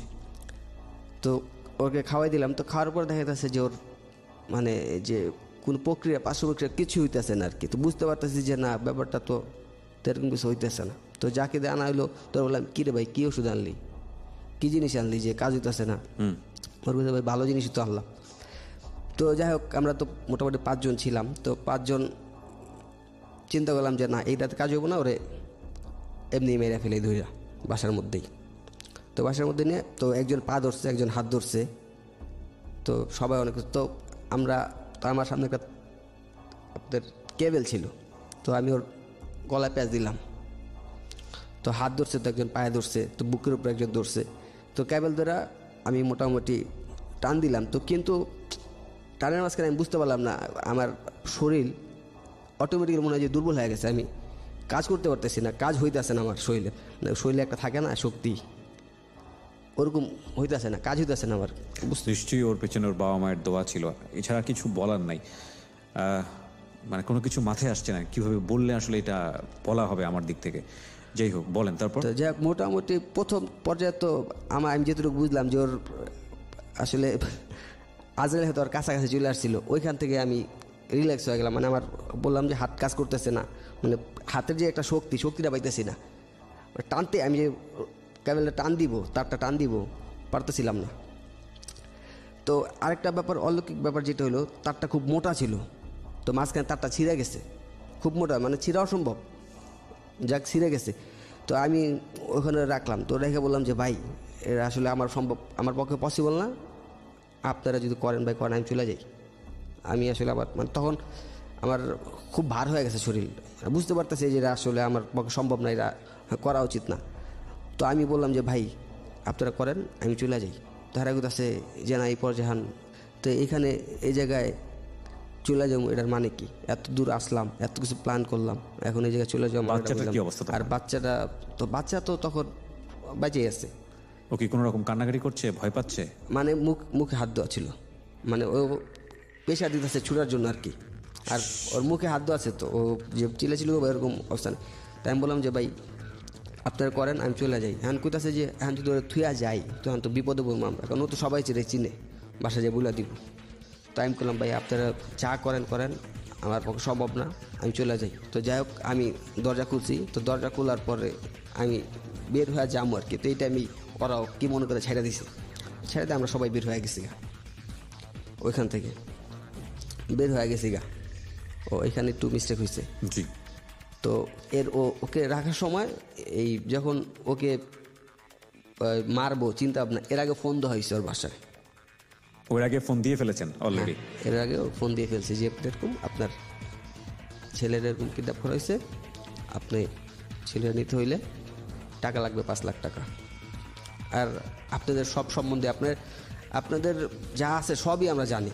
আপনার প্রত্যেক সেকেন্ডের আপডেট আমার কাছে আসতেছে, আপনি কী করবেন না করবেন সব আমাদের কাছে আসতেছে। আপনি অন্য কোনো চিন্তা ভাবনা করেন না, যেটা বলতেছি টাকা ম্যানেজ করেন, আজ হোক আগামীকাল হোক, যখনই দেন টাকাটা ম্যানেজ করেন। আর আপনি যদি আপনার কি বলে ডান হাত থেকে বাম হাতে বলেন ব্যাপারটা, আমার কাছে কিন্তু আপডেট চলে আসবে। আপনি কাউকে বলার চিন্তা ভাবনা করেন না, যেভাবে আছেন ওইভাবে কাজ করেন। তো ওই চিন্তা ভাবনা করলাম যে বলা যেহেতু হয়েই গেছে, এখন কাজটা করে হতো। তো বললামই যে কাজটা আমার পক্ষে সম্ভব হয় নাই। তো আসলে আমারও তখন মাথায় চিন্তা ভাবনা যা বলছি সবাই তো সব কিছু বুঝলেই দিছি, চলে আসি তখন। তো বের হয়ে চলে আসছি ওইখান থেকে বের হয়ে এসে পড়ছি। তো বের হয়ে আসার পরে এখন ওর যে ফ্রেন্ড সার্কেল যারা ছিল, তো ফাইন, যেহেতু আপনি এটা বলে দিয়েছেন ওর বাবা মাকে, এবং তারপরে ছেলেটার বেঁচে থাকা মানে হচ্ছে নিশ্চিতভাবেই আপনাদের পরিণতির দিকে আগায় যাওয়া, এটা কি ওই সময়টাতে জানতেন যে বড় রকমের একটা বিপদ হতে পারে আপনাদের জন্য? আমি খুব বাজে এবং নিষ্ঠুর টাইপের একটা প্রশ্ন করছি, আমি জানি যে আপনারা খুব ইমোশনাল জায়গাটাতে আছেন এবং উনি যে কনফেসটা করছে এখানে সেটা মেনে নেওয়ার মতো অবস্থাতে নেই, কারণ অনেকের বাসায় বাচ্চা আছে। কিন্তু এটা নির্মম সত্যকে আমরা আপনাদের সামনে ফোকাস করছি এই কারণে, যাতে করে এই ভুলগুলো কারো জীবনে না হয়, কারণ আপনারা জানেন না যে এরপরে ওর ব্যক্তি জীবনে কি ঘটনা ঘটেছে। আমরা সেই দিকে যাব, যেটাকে আমরা বলছি যে প্রত্যেকটা অপ্রিয় গোপন সত্যের পরিণতি কি হতে পারে, সেই পরিণতি আমরা দেখাবো একটু পর। হ্যাঁ বলুন তারপর। হ্যাঁ, তারপর আমি তো বের হয়ে আসলাম ওইখান থেকে, যারা ছিলাম সবাই বের হয়ে আসছি। তো সবার মধ্যেই একটা যে ভয়, যে কাজটা যে করতে পারলাম না, ও তো বাসা গিয়ে বইলা দিব। মূলত যেই 3 জনের চিনেও, ওই 3 জনের বেশি আতঙ্কের মধ্যে রয়েছে, যে ওরা তো চিনেই, আমাদের তো একবার দেখছে, যে আমাদের অ্যাড্রেসও ওরকমভাবে জানে না, আর ওই 3টা ছেলের অ্যাড্রেসও জানে, ওর বাপকে মাকে সব কিছু জানে। তা আমরা 2জন যারা আছি ওদেরকে জানে। তারপর আমাদের মধ্যে তো একটা ভয় কাজ করতেছে, কারণ ওদের 3জনের যে কোনো একজন ধরা খাইলে আমরা তো ধরা খাইতে পারি, বুঝলে। তো ওদের মধ্যে আমার একটা মোটামুটি মানে হয়ে গেছে এরকম, আমি এক দল হয়ে গেছে, 4জন এক দল হয়ে গেছে, মানে সম্পূর্ণ দোষটা আমার উপরে তখন। মানে ওই যে কাজটা আমার থেকেই সরে আসতে হয়েছে আর কি। তো ওরা 4জন মানে আমার উপরে এসেছে, আসলে আপনি ভাই কাজটা করতে পারেন নাই, এখন আপনার লাগে সমস্যা। তাই যাই হোক, আমি কোনো মতে ওদের থেকে ওইখান থেকে চলে আসি। চলে আসার পর অনেকদিন সময় যায়, তো সময় মানে 1 মাসের মতো ওদের সাথে আর যোগাযোগ হয় না। 1 মাস অনেক গ্যাপ, একবার সমস্যা হয় না। তো এর মধ্যে আমি এলাকায় মোটামুটি আরও কিছু ওই ক্রাইম হয়ে যায়, যেরকম আপনার ছিনতাই বলেন, বা কোনো ছেলের সাথে মেয়ে দেওয়া ফিটিং, এগুলো করতে থাকেন র্যান্ডামলি? হ্যাঁ, 1 মাসের মতো এরকম করতে থাকি। তো টাকা ইনকাম করতে হবে, টাকা দরকার তখন। এই টাকাটা কিসের জন্য দরকার ছিল তখন? আমার তো ফ্যামিলির ডিপেন্ডেন্ট, আমি তো ফ্যামিলি আমার উপর একটা ডিপেন্ড করে। মারাত্মক বিষয় খেয়াল করেন, ওর অপরাধের প্রথম দিককার ধরন ছিল যে অপরাধ করছে শুধুই নেশা করার জন্যে, ড্রিঙ্কস করার জন্যে, এবং অপরাধ করছে পয়সা ইনকাম করে সেগুলো কি বলা যায় মানে নিজের জন্য ব্যয় করার জন্যে। কিন্তু এখনও অপরাধ করতে বাধ্য হচ্ছে ওর ফ্যামিলি চালানোর জন্যে, ওর ফ্যামিলিকে পয়সা দিতে হয়। তার মানে দেখুন, এই একটা অপরাধের 2টো সাইড। একটা হচ্ছে যেখানে সে অপরাধটা করছে সেখানে সে পাপ করছে এবং সেখানে সে ভয়াবহ বাজে কাজ করছে, কিন্তু এই পয়সাটাই যখন সে তার মায়ের কাছে দিচ্ছে, সে মায়ের প্রতি দায়িত্ব পালন করছে। কিন্তু এটা কোনোভাবেই মানে অ্যাকসেপ্টেবল না। ইভেন ওর মাও যদি জানতো যে এই পয়সাটা এভাবে আসে, আমার মনে হয় না যে ওর মা 1 পয়সা নিজের জন্য ব্যয় করতো। আপনার মা কি জানতো এই সময়টাতে? না, জানতো না। ওকে, বলেন তারপর। আমার মা তো জানতো যে আমি কাজ করতেছি, যেই কাজটা করতেছি। রাইট, ওই কাজ করে করে আপনি তাকে পয়সাটা পাঠান, পয়সা দিচ্ছি। হ্যাঁ, তো এরকম। তো উনিও মাঝে মধ্যে সন্দেহ না, উনি অনেক সময় আমার উপরে রাগ করতো যে বেলা হয়ে গেছে অনেক। দেখা যাচ্ছে আমি 11টা 12টা, কোনো দিন 11টা 12টা পর্যন্ত ঘুমাইতাম, এত বেলা হয়ে গেছে, কাজ যেতেছিস না। দেখা যায় 1 সপ্তাহ এরকম হয়ে গেছে, তো কাজ যেতেছিস না, কী ব্যাপার, টাকা পাচ্ছিস কোথায়, এরকম কথাবার্তা। তো তাও আমি বুঝাইতাম যে কাজ নাই, 1 সপ্তাহ তো কাজ নাই, সমস্যা কি, আর বাইরে কাজ করলে মিল্লা জিল্লা হয়ে যায়, যে কোনোভাবে বুঝাইতাম আমাকে। তো তখনও তো টাকা ইনকামের যে একটা সোর্স তখন পাইতেছিলাম না। তখন এই কারণে মানে এই যে ছিনতাই করা, মানে ছিনতাইটা খুব কম। ছিনতাই বলতে গেলে ওই যে একটা মেয়ে একটা ছেলে ফিটিং দেওয়া, মানে ওইটা ছিনতাই বলা যায়। বসে টাকা দেখলে ধরে নিয়ে গিয়ে ঝামেলায় ফেলে দিতেন। হ্যাঁ, মানে নির্জন কোনো একটা থাকলে, হ্যাঁ এরকম। জি। তো আপনার ওর তখন আমার কাছে এই কাজটা আমার কাছে নিকৃষ্ট মনে হইতো, যে কাজটা করতেছে, কিন্তু আমার পক্ষে এছাড়া অন্য মানে দেখা যায় আদার সাইডে আমি কাজ খুঁজতাম, পাইতাম না। কিন্তু এছাড়া আমার কাছে আর, কারণ আমার বাসায় যাই হোক বললাম না, যেহেতু কেমন তো হয়ে যায়, আমার মাস শেষে এমন একটা ফিক্সড একটা অ্যামাউন্ট দিতেই হবে, কারণ বাসা ভাড়া আছে, বাসা একটা খরচা আছে, দিতেই হবে যদি কেমন হয়ে যায়। তারপরেও দেখা গেছে এরকম একটা ব্যাপার ছিল। তো এই জন্য টাকা তো আমার জোগাড় করতে হবে। দেখা গেছে যে এছাড়া আমার আউটসাইড থেকে টাকা দেওয়ার মতো কেউ নাই। ওকে। তো তারপরেও আমার কাছে ভালো লাগতো না এই কাজগুলো করতে, তো বাধ্য হয়ে করতাম, টাকা দরকার। আর তখন ওই যে মদ খাওয়াটা আসলে কমে গেছে, তখন তো টাকা নাই, তখন ওই যে গাঁজা খাওয়াটা স্টার্ট হয়েছে, গাঁজা খাওয়াটা চলতেছে। তো ওইখান থেকে আস্তে আস্তে 1 মাসের মতো হইল। তো হঠাৎ একদিন আমার এলাকাতেই বুঝতে পারছি, মানে সিভিল টিম আর কি, পুলিশের যে সিভিল টিম থাকে বা এসবি যে আর কি বলে, স্পেশাল ব্রাঞ্চ। তো আমি বুঝতে পারছি যে ওনাদের গাড়ি থেকে নামছে, আমি বুঝতে পারছি যে এটা পুলিশের লোক, মানে একটা থাকে না লোক দেখলেই তো বোঝা যায়, এতদিন ধরে ক্রাইম করতেছি, পুলিশের লোক দেখতে পারছি। আমি তো দেখা আস্তে করে 5 কাইটা চলে আসতেছি। তো মোটামুটি হাইটা একটু মানে জোরে হাইটাই যাচ্ছে, আর ওনারা যে আমার পিছনে এসে আমি বুঝতে পারি নাই। তো আমার ফ্রেন্ডও একটা পিছনে, আমার আরেকটা ফ্রেন্ড আমার পিছনে, মোটামুটি 100 গজ পিছনে। তো আমার ডাক দিছে, তো আমি তাকাইলাম, তাকায় দেখলাম ওর মোটামুটি পাশেই ওই পুলিশের লোক 3 জন। তো আমার দাঁড়াইতে বললো, আমি বললাম যে আয়, আমি সামনে আছি আয়। তো আমি আসলে তখন কিছুটা আন্দাজ করতে পারছি যে ওরে এরকম যে ওর সাথে হইতে পারে না হইতে পারে, মানে আন্দাজটা করছি ওর সাথেই হবে। গ্যাসটা এরকম ছিল যে ওর সাথেই হবে মনে হয়। তো যাইতেছি আমি একটু মানে পাউডা গতি, তখন যখন ওরও হাঁটার স্পিডটা বেড়ে গেছে তখন আমি বুঝতে পারছি, তখন আমি দৌড় দিছি। কিন্তু তো যেই রাস্তা দৌড় দিচ্ছি ওই রাস্তাটা খুব ব্যস্ত ছিল, এই জন্য আসলে দৌড়া বের হইতে পারি নাই। তো যাই হোক আমার দৌড়া ফেলছে, তখন আমি বুঝতে পারি না যে ক্রাইমটা করছে, কিডন্যাপের কেস বা মামলা। ওই সেই কিডন্যাপের কেস। হ্যাঁ, কিডন্যাপের কারণে যে এটা বুঝতে পারি। তো আমি মনে করছি অন্য ওই যে চিন্তাই করি বা এগুলোর জন্য হয়তো এগুলার জন্য, যে হয় না এলাকার মধ্যে থাকে তো ভাই, ওই আমরা বলি ইনফর্মার যেটাকে সোর্স রাইট থাকে না। আমি মনে করছি আমার ফ্রেন্ড ও এরকম, আসলে ও তো এরকমই করেই আমাকে ধরাইছে। যাক আমি মনে করছি ওই কারণগুলো হইব, কিন্তু এই যে এই কারণ এটা বুঝতে পারি নাই। তো যাক আমার ধৈরা দিয়েছে, থানায় নিছে। তা থানায় নেওয়ার পর অনেক মারধর করছে, অনেক, মানে ভাষায় বোঝানোর মতো না। মানে ছোটো থেকে বড় হয়ে এত মায়ের একসাথে খাই নাই, মানে ছোটো থেকে বড় হয়েছি যত মায়ের খাইছি। মারার সময় কি বলতেছিল? বারো ছেলের মতো ছিল যে এরকম এই ছেলেটা কিডন্যাপ করছো স্কিল লেগা, এরকম টাকা চাইছোস, এছাড়া এর আগে কয়বার করছোস, মানে কি এর সাথে জড়িত, তোর সাথে আর কে আছে, কোথায় কোথায় মারতো।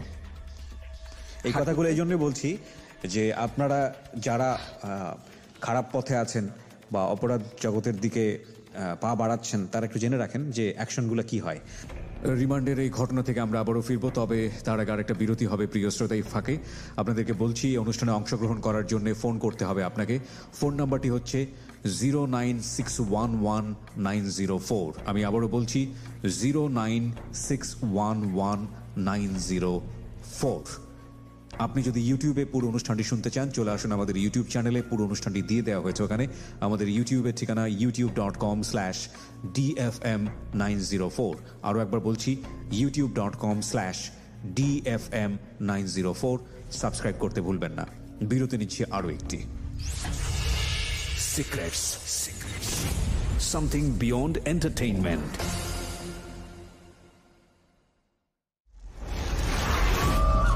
প্রতিটি অপরাধ এবং ভুল দাঁড়িয়ে থাকে গোপন কিছু ঘটনার উপর।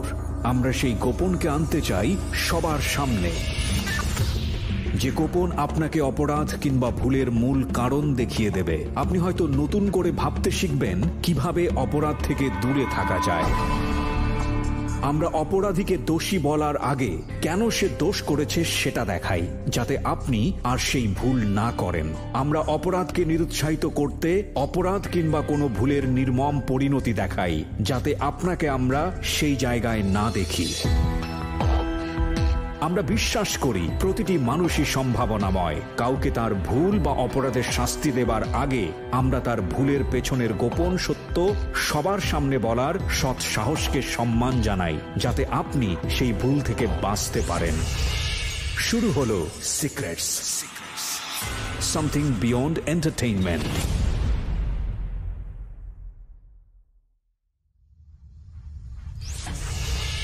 Secrets, something beyond entertainment.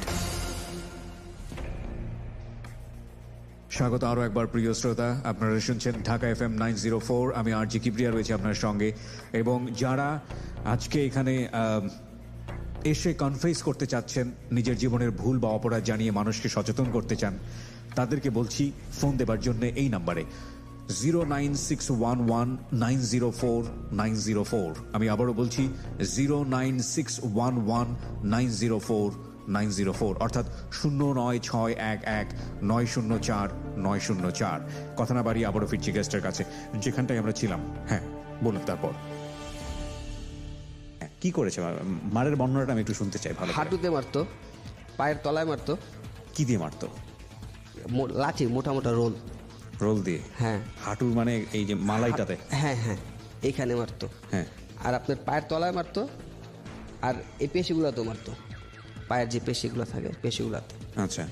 আর হাতেও মোটামুটি দেখা গেছে যে মারার ধরন তো অন্যরকম ওদের, মানে কিভাবে যে মারে আসলে বুঝাইতে গেলে নিজের কানা চলে আসবো। অনেক মানে ছোটোকাল থেকে পর্যন্ত 20 বছর বয়স পর্যন্ত একসাথে মার করলেও এত মার খাই নাই, তো অনেক মারে। তো আমি, আপনার ওই ফ্রেন্ডটাকেও ধরেছিল নাকি শুধু আপনাকে? না, ওদের আগে ধরছে। ওদের আগে ধরে ফেলেছে? ওদের আগে ধরে ফেলেছে। আপনি জানতেন না? না, ওদের আমার ওদের ধৈরা অলরেডি আপনার করে চালান করে দিছে। ওকে তো ওদের যেদিন করে চালান করছে এর পরের দিন আমার ধরছে। ওকে, ওরা ইনফরমেশনটা দিয়েছে? আমি তখনও জানি না ওদের ইনফরমেশন দিছে কিনা ওরা। আচ্ছা, আমি নিল আমার মারলো, তো ওরা এর মধ্যে ওরা দুজনের মধ্যে একজন 164 বল, যেটা স্বীকারোক্তিমূলক, 164 ধারায় জবানবন্দি। 164, হ্যাঁ। জবানবন্দি দিয়ে দিয়েছে অলরেডি। ওদের দেওয়া হয়েছে দুইজন রে, ওদের দুইজনের মধ্যে একজন দিয়ে দিছে, আরেকজন দেয়নি। আচ্ছা, তো আমার ধরছে, তো আমার তো আমি তো বলতেছি না, তো আমার অনেক মারছে। তো আমার রাত্রে নিয়ে গেছে, প্রায় 3 ঘন্টা মারছে আমারে ওইখানে। একজনই মারতো নাকি পালা করে করে? হ্যাঁ না, একজনই, মানে ওইখানে যে দারোগা ছিল আর কি উনি, তো উনি অনেকক্ষণ, তো উনি আসলে ওই এলাকার ওই থানায় খুব খাতারনাক দারোগা ছিল, অনেকক্ষণ মারে। তো ওরা মারার ধরনই অন্যরকম। তো আমি ওই 3 ঘন্টা মারার পর যে বসুব না দাঁড়ামো পসিবল না, মানে শুয়ে রয়েছি, দাঁড়ানো সম্ভব না আর বহাও সম্ভব না, এরকম মারা মারছে। তো আপনার মারার পর যাই হোক আমার ওইখান থেকে নিয়ে গেছে, নিয়ে রাখছে। তো রাত্রেবেলা আমার কাছে টাকা ছিল কিছু, তো এখন আমার ফ্যামিলি কেউ জানে না যে আমি, তো ওইখানে পুলিশে দিলাম, কিছু টাকা দিলাম, একজন থাকে না কনস্টেবল, ওনাকে টাকা দিলাম, জানবে কিছু খাবার নিয়ে আসেন। তো রাত্রেবেলা তো খাই নাই, যাই হোক টাকা দিলাম, ওরা খাবারটা রাইনা দেয় নাই, যাক ভালো কথা, বাসায় তো জানাইতে হইব। তো সকালবেলা লোক আইছে আপনার প্রত্যেকটা থানার মধ্যে, সকালবেলা ওই আপনার উকিলের সহযোগী যারা থাকে আর কি, ওনারা যায় যে উকিল লাগবে কি না, এরকম যায়। তো গেছে, তো বলেছে যে আপনার ফ্যামিলির সাথে যোগাযোগ করলে আপনার, তো যাক আমি বাসার নাম্বার দিলাম, টাকাও দিয়ে দিলাম, যে বলছে ফোন দিব টাকা 100 টাকাও দিয়ে দিলাম। উনি আর মনে হয় যোগাযোগ করে নাই। তো ওইখান থেকে আমার এসে নিয়ে গেছে, করে নিয়ে গেছে। তো আমি তো দাঁড়াইতে পারতেছি না, পরদিন সকালেই দাঁড়ানো সব, তো আমার মোটামুটি ধৈর্য নিয়ে গেছে। তো গাড়িতে উঠেছে, এসে গেছি ওই থানা পর্যন্ত গেছি, কোর্ট পর্যন্ত গেছি আর কি, করে গেছি। করে যাওয়ার মধ্যে আমার বাসায় ওই আমার বোনের হাজব্যান্ডের বলা হয়েছে, তো বোনের হাজব্যান্ডের নাম্বার দিছে আমি, ওনারা বলা হয়েছে। তো উনি আইসা পড়ছে, তো উনি আসছে, আসার পরে উকিল ধরা হয়েছে। তো এখানে আবার আমি তো ওদের একজন তো 164 যারা স্বীকারোক্তি দিছে, তো আরেকজন দেয় নাই, তো এখন আমিও তো দেই নাই।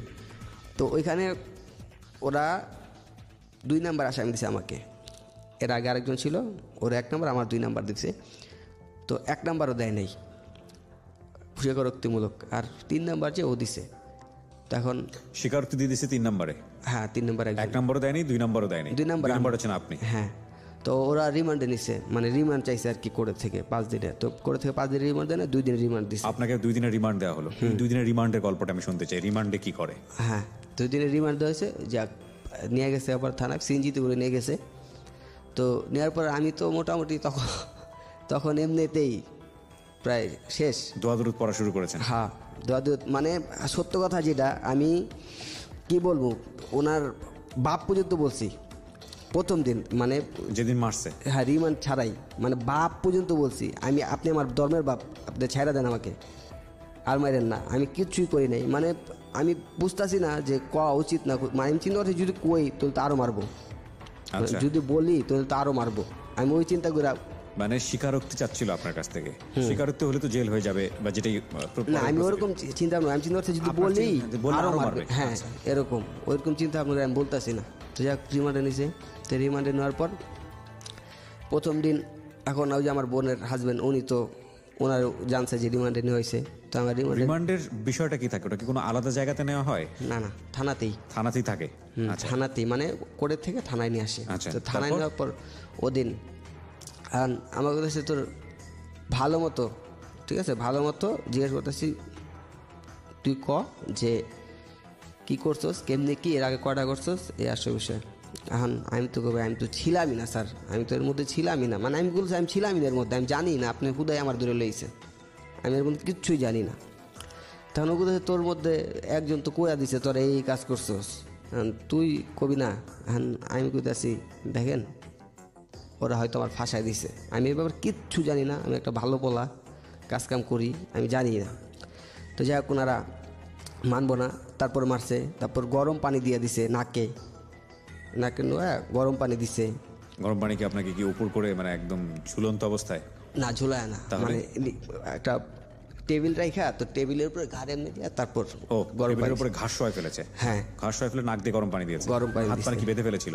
হাত পা তো সব বাঁধাই তখন। ও অল টাইম হাত পা বাঁধা ছিল। হ্যাঁ। হাতটা কিভাবে বাঁধা ছিল? হাতটা বাঁধছে এরকম, পেছন দিক দিয়ে মোড়া। হ্যাঁ এই দুই সাইড বাঁধা, মানে এইখানে না। বুঝতে পেরেছি আমি। ও যেটা বলছে যে হাতটা পেছন মোড়া করে বাঁধা, দুটো হাত পেছন দিকে নেওয়া, হাতের দাগনা যেটাকে বলে আমরা, এটা হচ্ছে শোল্ডারের নিচেই এই দুইটা জায়গা, এবং আপনার হচ্ছে হলো এই দুইটা হাত বাঁধা। আর পা পা বাঁধা ছিল। পা বাঁধা ছিল না। ওই অবস্থায় আপনাকে মানে কি বলে চিৎ করে ফেলে, হ্যাঁ, উপর না, চিৎ করে ফেলে আপনাকে নাক দিয়ে গরম পানি গরম দিয়েছে। পানি, হ্যাঁ। তারপর তো চিল্লাচিল্লি করলাম অনেকক্ষণ, তো চিল্লাচিল্লি করার তো তো আর মানে না দিছে। না, নাক দিয়ে গরম পানির ফিলটা অনেকেই তো জানা নাই, আপনি একটু বলেন। কারণ আমি এই বিষয়গুলোকে ফোকাস করছি এই কারণে যে একটা কথা আছে না, যে যিনি অপরাধ করছেন হয়তো গোপন আছে, হয়তো আজকের এই সিক্রেটস অনুষ্ঠানটা শোনার পরে অনেকেই অপরাধটা ছেড়ে দেবেন, বিকজ অফ যদি এইরকম সিচুয়েশন তাকে ফেস করতে হয়। হ্যাঁ, কারণ এগুলো কত ভয়াবহ হতে পারে। এই ধরনের রিমান্ডে কিন্তু অনেকেই বড় ধরনের দুর্ঘটনায় মারাও যান অনেক সময়। এবং আপনার নাক দিয়ে যখন গরম পানিটা ঢালা হচ্ছিল তখন ভেতরের অনুভূতিটা কি হচ্ছিল, মাথায় কোথায় গিয়ে লাগছিল? তখন মনে হচ্ছে যে মজকে লাগতেছে, মানে ফিলটা এরকম ছিল যে মাথার মজকের ভিতরে মানে গরম, নাকের ভিতরে পানি গেলেই তো খারাপ লাগে। খারাপ লাগে, হ্যাঁ সেখানে গরম পানি। হ্যাঁ। তো আপনার মানে খুব খারাপ লাগে। আমি মানে হাত তো বান্ধা, তাও হাত কীভাবে বান্ধা, আপনার এই সাইডে টেবিল যে টুল থাকে না, বেঞ্চ, আমরা যে বেঞ্চ স্কুলে যে বেঞ্চগুলো থাকে জি। ওদিকটা নিচ দিয়ে নিয়ে তারপর বান্ধা, Okay. মানে আমি নড়াচড়া করতে পারবেন না। নড়াচড়া, যদি দাঁড়াইতে যাই টুল সহ দাঁড়াইতে হইব আর কি। রাইট, ওরকম। সেটা সম্ভব না। হ্যাঁ সম্ভব না আর কি, খালি শুধু পাউডারগুলো লাইতে পারছে আর মাথা লাইতে পারছে। যা ওরা অনেকক্ষণ দিছে, মানে কি বললাম, তো আসলে মনে হইতেছে যে আজরাইল সামনে দাঁড়ায় আছে, আজরাইল সামনে দাঁড়ায় আছে এরকম মনে হইতেছিল তখন। যা কাটছে অনেকক্ষণ পর রাখা, তারপর ঘন্টা দুয়েক কিছু বলে নাই, রাইখা দিছে। ঘন্টা দুয়েক রাখার পরে তারপর আবার মারা স্টার্ট করছে। তোমার মোটামুটি একদিন মারছে, তো পায়ে ওদিন পায়ের তলায় মারছে, তো আমার দাগ আছে এখনো, হাতে মারছে, যে পায়েরও দাগ আছে, তো পাও আমার এর আগের দিন যে মারছে তো সাথে সাথে ফুইলা গেছে পা। 2 ঘন্টা রেস্টের পর আবার তখন পায়ের পাতায়, পায়ের যে পাতার মধ্যে অনেক মারে। তো তখন তো ওনার বললামই, মানে ওই যে বললাম যে বাপও বলছি, তারপরে তো উনি ছাড়ে নাই। তারপর আমি ওই স্বীকারোক্তি দিই নাই। তো পরের দিন চিন্তা, তো আমার বোনের হাজব্যান্ড আসলো রাত্রেবেলা, আসার পর ওনার অনেক রিকোয়েস্ট করলাম যে ভাই আপনি আমার যেইভাবে হোক এই রিমান্ডটা কাটান, একদিন চলে গেছে অলরেডি, কাটান, নাহলে সম্ভব না, হয়তো আনতে মরে যেতে হইব। তা আমার মাও তখন আসে না, মারা নিয়ে আসে নাই, তুমি বাসায় রয়েছে, ও নিয়ে আসে নাই। তো আমি বললাম যে হয়তো কালকে না বাজে থাকতে পারি যদি রিমান্ড না কাটান। তো যাই উনি ম্যানেজমেন্ট করে থানায় 10,000 টাকা দিছে, 10,000 টাকা দিয়ে তো রিমান্ডটা ক্যান্সেল করছে। পরের দিন, একদিন তো গেছে, 2 দিন নিছিল, হ্যাঁ তো 2 দিন ছিল, একদিন আপনার চলে গেছে, পরের দিন 10,000 টাকা দিয়া কাটা যেতে। আমার ওইখান থেকে জেলে পাঠাই দিছে। তো জেলে পাঠাই দিয়েছি, তখন তো আমি অসুস্থই, তো ওইখান থেকে হসপিটালে ছিলাম। আপনি স্বীকারোক্তি দেননি? না, ওকে। স্বীকারোক্তি ওইখান থেকে হসপিটালে নিয়ে গেল, তো হসপিটাল দিয়ে অনেক দিন, 10 দিন 12 দিনের মতো ট্রিটমেন্ট হয়েছে এখানে। তো পায়েটা ট্রিটমেন্ট হয়েছে, তো হওয়ার পর ওইখানে যাওয়ার পর আগের এই যে যাদের সাথে করছিলাম কাজটা, ওদের সাথে দেখা হয়েছে ভিতরে। তো তখন আমি জানতাম না যে ওরা ধরা খাইছে। তো যাই ওদের সাথে দেখা হয়, এত আমি শকড জোড়া। তো ওরা বললাম যে ভাই তুইলে আপনারাই কাজটা করছেন, আমার ধরাই দুজন। পরে বলছে যে না, আমি কই না, ওই ওদের সাথে তো এরকম একটা আপনার ফ্রেন্ড ছিলই, আপনাদের ফ্রেন্ড তো একজন ছিলই, তো ও যদি সাথে থাকে, ও ডাক দিচ্ছে আমাকে, তো আপনারা অবশ্যই করাইছেন। তো যাই হোক ওদের সাথে ওই চিন্তা করলাম জেলে যেহেতু আসছি, একসাথে মিশাই থাকি। তো তখন ওইখানে প্রায় 14 মাসের মতো তো জেল থাকা হইলো, জামিন হয় না, অনেক কষ্ট করে। তো মোটামুটি 14 মাস জেল জীবন। হ্যাঁ, 14 মাসের ঘটনাটা একটু শুনি। হ্যাঁ 14 মাস ওইখানে যখন ছিলাম, তো ওখানে তো আসলে সকালবেলা যাওয়ার পরেই যেদিন ঢুকাইলো, তখন অনেক চেক করে ঢুকানো হইলো। তো ঢুকানো হওয়ার পর আপনার তো খাবারের কথা যেটা বলি আর কি, খাবার তো যাওয়ার পর খাবার অসম্ভব খাবার যেটা খাওয়া সম্ভবই না, মানে সুস্থ মানুষের পক্ষে ওটা সম্ভব না যে খাবার দেয়।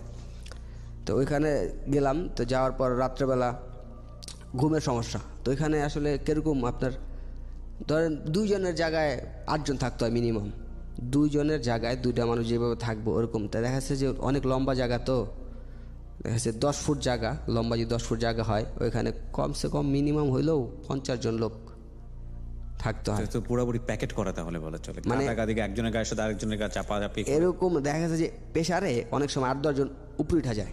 ওরে বাবা, মানে একসাথে যদি থাকে না সিঙ্গেলে, মানে সবাই এইভাবে শুইতে হয়, এরকম শোয়া যায় না, এইভাবে শুইতে হয়। তো দেখা যাচ্ছে চাপাচাপিতে 2-3 জন উপরে উঠা যায়, মানে প্রেসারে 2-3 জন উপরে উঠা যায়। তো উপরে উঠা গেলে আর ওই জায়গায় তো আর জায়গা পাওয়া সম্ভব না, সবাই পেশি শক্তি খাড়া চাইপা থাকে। তো সবাই পেশি শক্তি খাড়া চাইপা থাকে। তো এখানে এটা কি ঘুমের সময়ের অবস্থা? ঘুমের সময় সারাদিন তো আপনি হাইটা টুইটা যেভাবে চলবেন ওরকম। রাত্রেবেলা এরকম ভাবে রাখা হয়? রাত্রেবেলা এইভাবে ঘুমাবে কিভাবে মানুষ? না ঘুমাইলে ওই বসে থাকতে হইব। কোথায় বসে থাকবে? রুমের বাইরে গিয়ে? রুমটা আসলে আপনার ওইখানে লম্বা রুম, আমরা যে হল রুম বলি ওরকম অনেক লম্বা রুম, প্রায় 50 ফুট বাই 10 ফুট এরকম। আচ্ছা, মানে লেন্থ 50 ফুট লম্বা, সাইডে হবে আপনার। এত লম্বা রুমে এইভাবে গাদাগাদি করে কেন থাকতে হচ্ছে? লোক তো বেশি, এক একটা রুমের মধ্যে আপনি 600-700 লোক। সবাই কিভাবে ঘুমাইতে পারে নাকি বসে থাকে? না, যা ওইখানে ব্যাপারটা হচ্ছে সবাই তো আর ঘুমাইতে পারে না, অনেকে তো বসেই থাকে, বসে ঘুমায়। তার এর মধ্যে ব্যাপারটা হচ্ছে আপনার 10 ফুটের মধ্যে 3টা লাইন থাকে, লেন থাকে আর কি। এই পাশে যাদের 3 মাস হয় ওনাদের একটা সিট দেয়, মানে 3 মাস যদি হয়ে যায় তারপর একটা সিট দেয় একা থাকার জন্য আর কি। আচ্ছা, এই পাশে ছোট একটা মানে সিঙ্গেল লোক যেভাবে থাকে আর কি। নর্মালি আমরা বাইরে যেরকম থাকি ওরকম একটু ছোট আর কি, যা ওইখানে মোটামুটি থাকা যায়। তো ওরকম আর যারা নতুন যায় ওদের ক্ষেত্রে মাঝখানে 2 পাশে সিঙ্গেল লোক, মাঝখানে আপনার ওই যারা নতুন যায় গো দেখা গেছে যে অনেক চাপাচাপি করে অনেকে উইঠা বৈশা থাকে, দেখতে হয়। আপনি কি করলেন? তো আমি প্রথম যেদিন গেলাম তো ওদিন তো খুব কষ্ট হয়েছে যেদিন প্রথম গেলাম। তো পরের দিন আবার ওইখানের আপনার ওই জেলের মধ্যে থাকে, রাইটার থাকে যারা লিখে আর কি, প্রত্যেকটা আসামি বা ওইখানে যে আপনার কি বলে পর্যবেক্ষণ করে যে, তো উনি আমাদের মতো এরকম, আমরা তো যাদের সাজা হয়ে যায় আর কি, তো কোর্ট থেকে যাদের সাজা দিয়ে দেয়, যারা কয়েদি বলি আর কি, যেটা ওনাদের আলাদা পোশাক। আর আমরা যেটা নতুন যাই বা ওটা তো আপনার হাজতি বলে আর কি, কোন সাজাটা জানা আমরা খাটতেছি, মানে মামলার সাজা হয় নাই, জামিনে বের হইতে পারি এরকম। তো এখানে আমাদের এই এলাকার বড় ভাই ছিল, তো ওনার সাথে পরিচয় হয়েছে। উনি আবার এখানকার রাইটার ছিল, মানে কার কি সিট দিবে না দিবে ওনার হাতে সব কিছু। যাক ওনারে টাকা দিয়ে 1000 টাকা দিয়ে তারপর একটা সিট নিছি আমি। সিট নিয়ে তো ওইখানে টাকা চলে না জেলের মধ্যে, আপনার ভাইয়ের থেকে আপনার খাবার টাবার পাঠায়, সিগারেট পাঠায়, ওই সিগারেটের দর অনুযায়ী সিগারেটের প্যাকেট দিলে ওই হিসাবে টাকা হিসাব করে সিট দেয়। তো যাক ওইখানে আমি একদিন যাওয়ার পরে সিট নিছি, কিন্তু এছাড়া যারা ছিল অনেক কষ্ট ছিল। তো আমার ফ্যামিলির টাকা দিয়ে গেছে দেখা সম্ভব হয়েছে, যাদের টাকা দিয়ে যায় না তাদের তো অনেক অসম্ভব। তো খাবার অনেক সমস্যা। তখন ফ্যামিলির তো আসলে আমার এরকম অ্যাবিলিটি ছিল না যে আইসা টাকা দিয়ে যাইব তারপর আমি খাবো বাইরের খাবার, এরকম তো সম্ভব ছিল না। উল্টা আমার ফ্যামিলি দিতে পারতাম না বিধায় কিন্তু আমার এই কাজগুলো করা হয়েছে। রাইট। তো এখন এর সম্ভব না। তাই যাই হোক আমার বোনের হাজব্যান্ড মোটামুটি ওনার টাকা পয়সা যা ছিল উনি সহযোগিতা, উনি তার কন্টিনিউয়াসলি সহযোগিতা করবো না প্রথম। যাই হোক, তো পরে সিট একটা নিয়ে দেখা যায় ওইখানে খাবার টাবার খুব সমস্যা হয়। তো তখন সিগারেটও তো খাইতাম, তো সিগারেটও ওইখানে ভিতরে হাতে নিতে হইতো বা বাইরে। তো দেখা গেছে ওইখানে ব্যাপারটা হয়েছে কি, একটা ফ্যামিলির মতো ওইখানে ব্যাপারটা হয়েছে এরকম যে 5-7 জন মিলা একটা সংসার বলে ওই ভিতরে, 5-7 জন মিলা। তো দেখা গেছে আমার যদি খাবার দেওয়া যায় কেউ, তো আমরা 5-6 জন মিলামিশা খাবো আর কি। তো আরেকজনের যদি খাবার দেওয়া যায় এরকম। তো এর মধ্যে দেখা গেছে যে ওইখানে যার বাইরেতে খাবার আসে না, তো হ্যার পরিশ্রম কাজগুলো হ্যার করতে হয়। মানে যার বাইরেতে খাবার আসে না, তো প্রতি সপ্তাহে কিন্তু বাইরেতে খাবার দেওয়া যায় প্রত্যেকটা লোককে, যার ফ্যামিলি আছে বা টাকা আছে। কিন্তু যার খাবার আসে না হ্যার কাজগুলো করতে হয়। তো এরকম একটা এই খাবারটা পাই আপনাদের কাছ থেকে। আপনাদেরকে বলছি অনুষ্ঠানে অংশগ্রহণ করার জন্য ফোন করতে হবে আপনাকে। ফোন নাম্বারটি হচ্ছে 096119004। আমি আবারও বলছি 096119004। আপনি যদি ইউটিউবে পুরো অনুষ্ঠানটি শুনতে চান চলে আসুন আমাদের ইউটিউব চ্যানেলে, পুরো অনুষ্ঠানটি দিয়ে দেওয়া হয়েছে ওখানে। আমাদের ইউটিউবের ঠিকানা youtube.com/DFM904। আরও একবার বলছি youtube.com/DFM904। সাবস্ক্রাইব করতে ভুলবেন না। বিরতি নিচ্ছি আরও একটি। Secrets. Something beyond entertainment.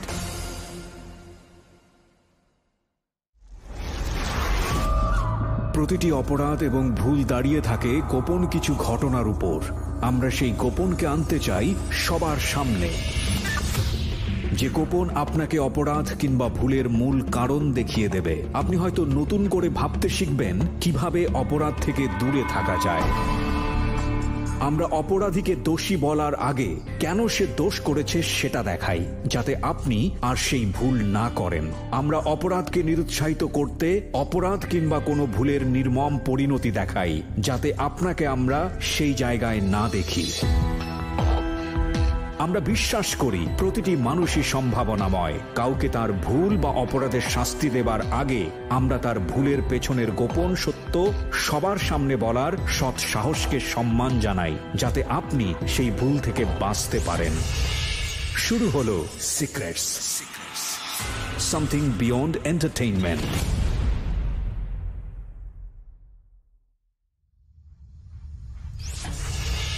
Secrets, something beyond entertainment.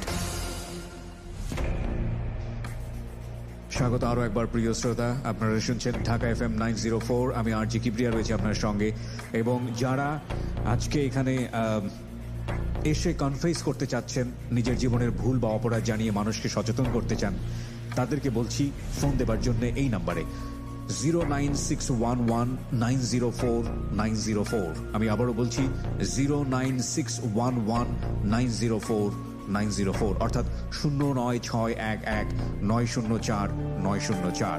কথা না বাড়িয়ে আবারও ফিরছি গেস্টের কাছে। বলুন তারপর। ওর তো খাবার আসতেছে না, তাহলে খাবার কোত্থেকে পায়? হ্যাঁ, আপনাদের কাছ থেকে শেয়ার এরকম। হ্যাঁ, কিন্তু তার বিনিময়ে আপনারা কাজ করেন নেন। হ্যাঁ এরকম। আচ্ছা, ব্যাপারটা হচ্ছে এরকম। তো দেখা গেছে আমার তো বাইরেতে এরকম খাবার আসতো না, তো আমার কাজ মানে মোটামুটি অল্প কয়েকদিন করছি। তো ওই যে বললাম এলাকার বড় ভাই ছিল, তো ওনার মাধ্যমে যাই হোক অনেক। খাবার তো জেল থেকেই দেওয়ার কথা। মানে যে খাবারটা দেয় ওটা আসলে খাওয়া সম্ভব না। কেন? ওইটার ভিতরে আপনার কি বলে অনেক মেডিসিন মিক্স করে, মানে সম্ভবই না এটা। আমি বলি আপনার ওই মানুষের শরীরের যে একটা উত্তেজনা থাকে না, ওইটা দমন করার জন্য কিছু মেডিসিন দেয় ওখানে খাবারগুলোর মধ্যে। আর ওই মেডিসিনটার কারণে মানে খাওয়া সম্ভব না, গন্ধ লাগে, অনেক গন্ধ লাগে, আর কোনো স্বাদ থাকে না, মানে বিষাদ হয়ে যায়। মানে কুকুরে দিলেও কুকুর মনে হয় না খাবে ওই খাবার। কি কি দেয়? আপনার সপ্তাহে 2 দিন মাছ দেয়, ভাজা মাছ, শুধু ভাজা মাছ। ওইটা ওরা বলে কি আটা আছে না বা ময়দার মধ্যে চুবায় ভাজে, শুধু ভাজা মাছ দেয়। আর সকালবেলা একটা রুটি আর আপনার গুড় অথবা ডাল দেয়। আর দুপুরবেলা আপনার সবজি ভাত, এরকম ভাত পাওয়া যায় মোটামুটি, অনেক ভাত পাওয়া যায়, কিন্তু সবজি ফিক্সড তার মধ্যে তো খাওয়াই যায় না। কেন? ওই যে বললাম যে গন্ধ বা ওই মেডিসিন দেয়, এই জন্য খাওয়া যায় না। আর ওগুলা আর রাত্রেবেলা তো সপ্তাহে 2 দিন মাছ দিব, আর এছাড়া তো সবজি। রাত্রেবেলা কি দেয়? মাছ 2 দিন মাছ দেয়, সপ্তাহে 2 দিন। আর এছাড়া একটু সবজি। আর সপ্তাহে 1 দিন কথা আছে, মানে আপনার জেলের যে নিয়ম অনুযায়ী সপ্তাহে 1 দিন গোশ দিতে হবে, কিন্তু ওরা 2 সপ্তাহ 3 সপ্তাহ পরেও দেয়, কিন্তু 1 পিস, মানে আঙ্গুলে যে করা পরিমাণ, আঙ্গুলে যে একটা করা থাকে, মেডিসিন মিক্স করা থাকে। হ্যাঁ, এগুলোর মধ্যে মেডিসিন সব কিছু দিয়ে মেডিসিন মিক্স করা। মেডিসিন ছাড়া কোনো খাবারই নেই ওদের এখানে, মেডিসিন দিয়ে মিক্স করে খাবার দেয়। ওই খাবার দিয়েই যে কোনো মতো চলে। তো বাইরেতে তো ওরকম বাইরের খাবার পাঠান যায় না, শুধু আপনার আমরা শুকনা খাবার যেটা বলি আর কি, বিস্কুট টিস্কুট। তাও ওই জেলের ওইখানে দোকান আছে, ওই দোকান থেকে কিনে বাইরেতে পাঠানো যাব না, কারণ বাইরেতে পাঠালে অনেক নেশা জাতীয় দ্রব্য ঢুকে ভিতরে, এই জন্য বাইরেতে পাঠানো যায় না, আর অনেক চেক করে ঢোকা। আর শুধু বিশেষ কিছু দিন, যেমন ঈদ, 2টা ঈদ, আপনার শবে বরাত, শবে কদর বা 16 ডিসেম্বর, আমাদের রাষ্ট্রীয় যেই কিছু বিশেষ দিনগুলো আছে বা ইসলামিক দিক দিয়ে বিশেষ দিন, ওই দিনগুলোতে বাইরেতে খাবার ঢুকতে দেয় আর কি, বাসাতে খাবার রান্না করে নিয়ে যাবো ওরকম ঢুকতে দেয়। এছাড়া জি। তো আপনার খাবার আসতো না, আপনি কিভাবে কি করতেন? আমার ওই যে খাবার আসতো না, আমি অল্প কয়েকদিন একটু কাজ করে দিচ্ছি ওদের। তারপর ওই যে বললাম আমাদের বড় ভাই, যার মাধ্যমে 1000 টাকা দিয়া করছি, তো ওনার সাথে মীমাংসা মানে ওনার সাথে একটু এলাকায় যেহেতু থাকছে, একটা পরিচিত একটা ছিল, তো ওইখানে তেমন একটা কাজ করতে হইতো না। আর দেখা গেছে যে একটা লোক ওইখানে 3 মাস হয়ে গেলে, 3 মাস হওয়ার পর তারপর একটু পুরান হয়ে গেলে তখন তার এমনি খাবার টাকা না এলেও সমস্যা নাই। বাকি মানে প্রতিদিন তো লোক আসতে আসে, তো একজন করে নেয়, তো নতুন লোক যারা কাজ করায় ওদের নিয়ে কাজ করায়। দেখা যাচ্ছে একটা লোকের যখন 3 মাস হয়ে যায়, তখন ওইখানে সে পুরান হয়ে যায়, তখন তার ওই কাজ করার একটা থাকে না। যদি খাবার নাও আসে তারপর কাজ করা দরকার পড়ে না, তখন তার কাজ অন্য কেউ করে দিবে আর কি। ও হয় না যে ওইখানে কাস্টরি বলি আর কি, কাস্টরি বলি আর কি, যেটা কাস্টরি। তো ওইখানে তোর কাস্টরি যদি 3 মাস হয় তাহলে তো সিট দেয়, আর আমরা তো কিনাতে যে কোনো টাইমে নেওয়া যায়। আর 3 মাস হওয়ার পর যে যতদিন ওইখানে কাস্টরি হইব তার পাওয়ার তত বেশি।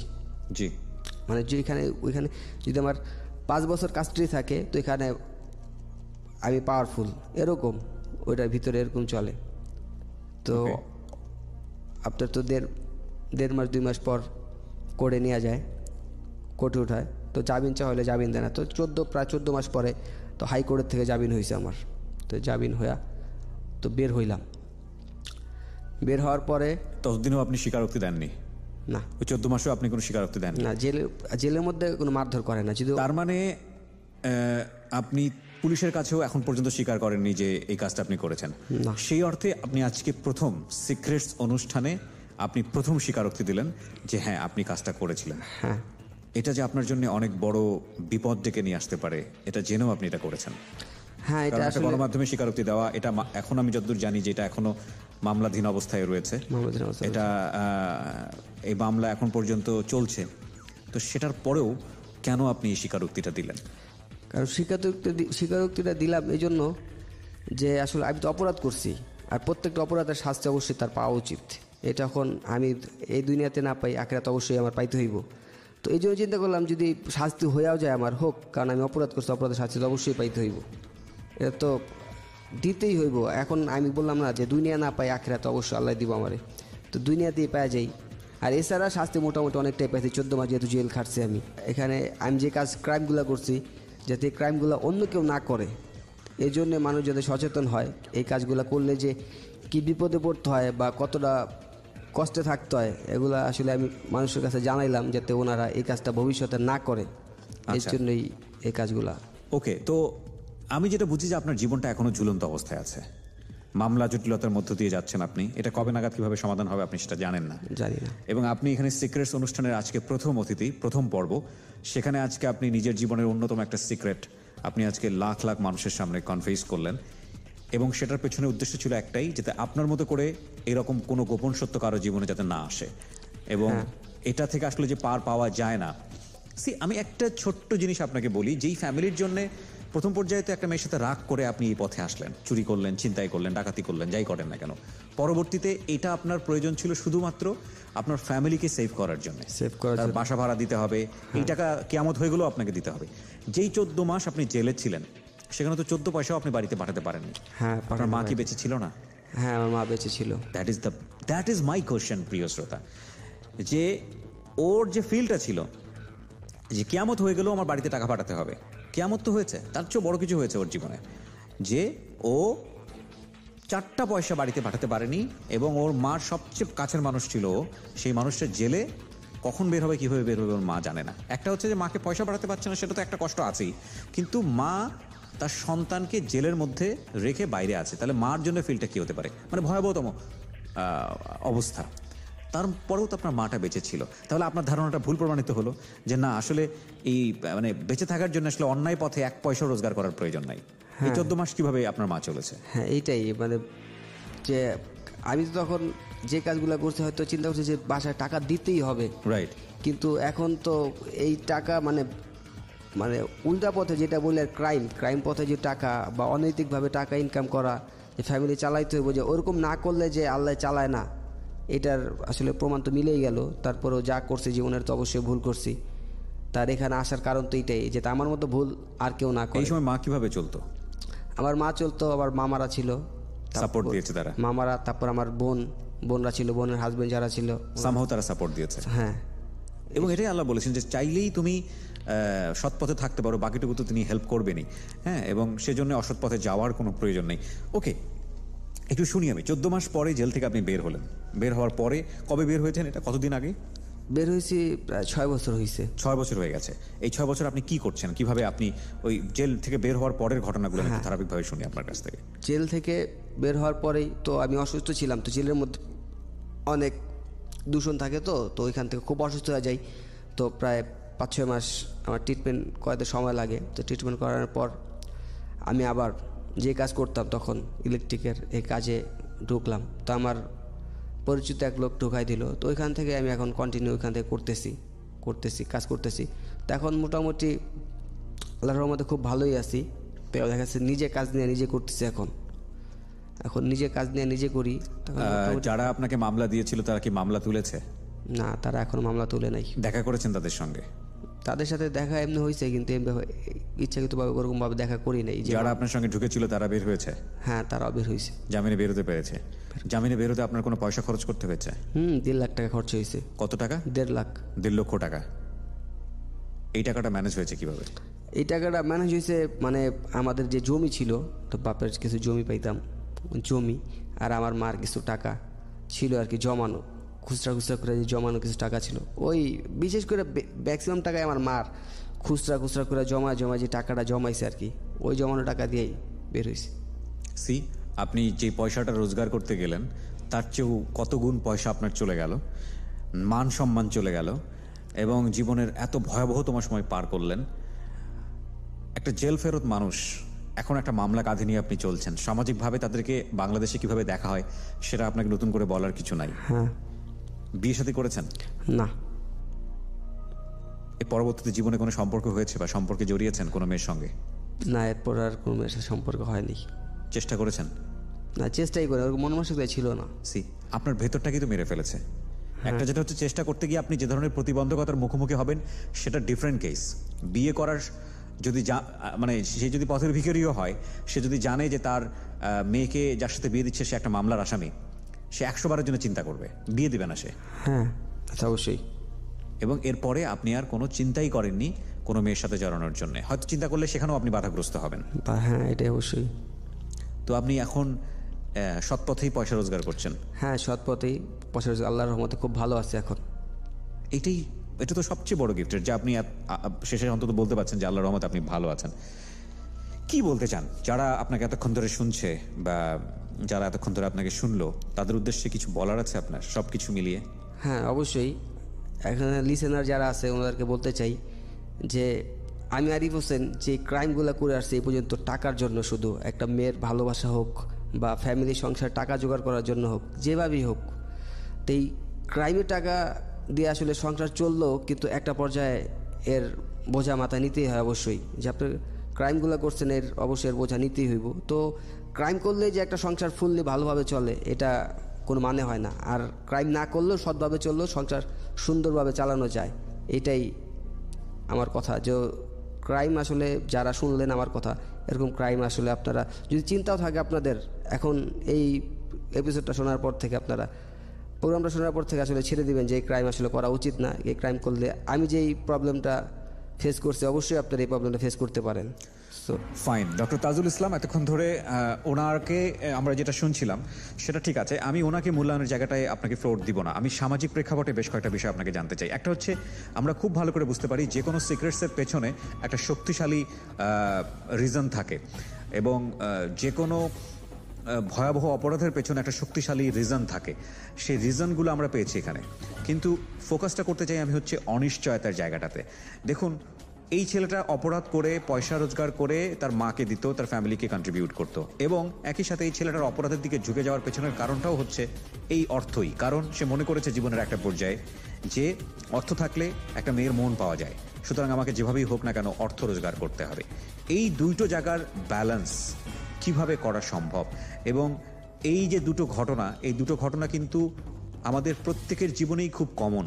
আমরা যে এত কাজ করি, এত পরিশ্রম করি, এই তো পয়সা রোজগার করার জন্য, আমাদের ফ্যামিলিকে হ্যাপি করার জন্য, এবং সেখানে বিভিন্ন লেভেলের দুর্নীতি হয়।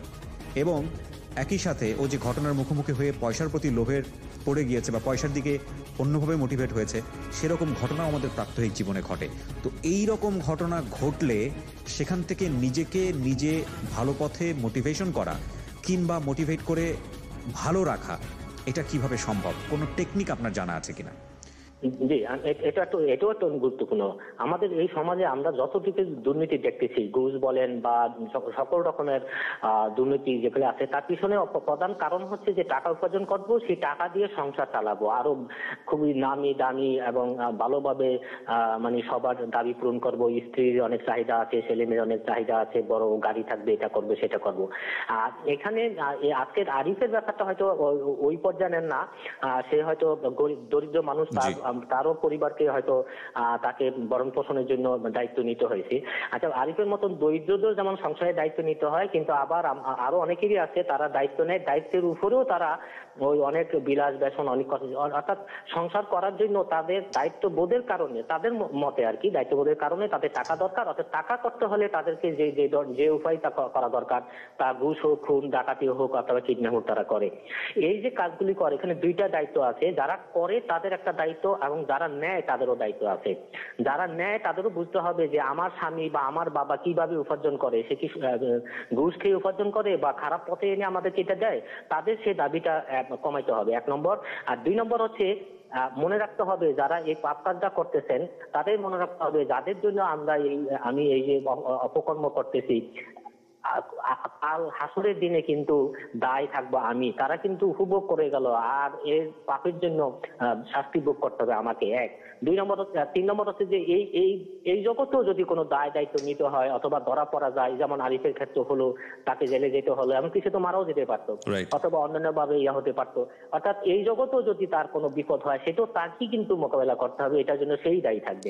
অতএব এই তথাকথিত দায়িত্ব, এটা ঠিক দায়িত্ব আমি বলবো না, এটা একটা ভুল পারসেপশন, ধারণা যে আমি মানে যেভাবে হোক টাকা উপার্জন করে সংসার চালাবো এবং সবার মানে সন্তুষ্টি অর্জন করবো বা চাহিদা পূরণ করবো, কোনোভাবেই এটা নৈতিক দিক থেকে সম্মত নয়।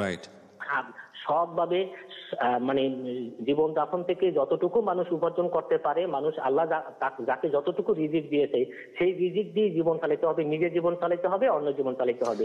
যাদের জন্য আপনি চালাতে চাচ্ছেন তাদেরকে এটা বুঝতে হবে, তার যদি না বুঝে মনে করতে হবে তারা আপনার উপর অন্যায় জিনিস আরোপ করতেছে, অতএব আপনি সেই অন্যায়টা মানা কোনো কারণ নাই, এবং এটা না করলে আপনি দায়িত্বহীন হয়ে গেছেন, এটা কোনোভাবেই সঠিক কাজ ধারণা নয়। অনেক ধন্যবাদ ডক্টর তাজুল ইসলাম আপনার মূল্যবান মতামত আমাদেরকে জানানোর জন্য। আপনাদেরকে অনেক ধন্যবাদ। Thank you so much. প্রিয় শ্রোতা, ধন্যবাদ এতক্ষণ আমাদের সঙ্গে থাকবার জন্য। আজকের মতো সাইনিং অফ, আমি আরজি কিবরিয়া। আবারও ফিরে আসবো বুধবার জীবন গল্পে। সে পর্যন্ত অনেক অনেক ভালো থাকুন। আরও একবার মনে করিয়ে দিচ্ছি, আমার অনুষ্ঠানটি চলাকালীন সময়ে ইউটিউব থেকে আপনি পুরোটাই পেতে পারেন, এমনকি অনুষ্ঠান শেষ হবার আগেই ওখানে পুরোটুকু দিয়ে দেওয়া হয়, আপনি যদি সাবস্ক্রাইব করে থাকেন আমাদের চ্যানেলটি। তবে ইউটিউবের ঠিকানা হচ্ছে youtube.com/DFM904। ভালো থাকুন, নিরাপদে থাকুন, অপরাধ থেকে দূরে থাকুন, সচেতন হন এবং সচেতন করুন। শুভরাত্রি।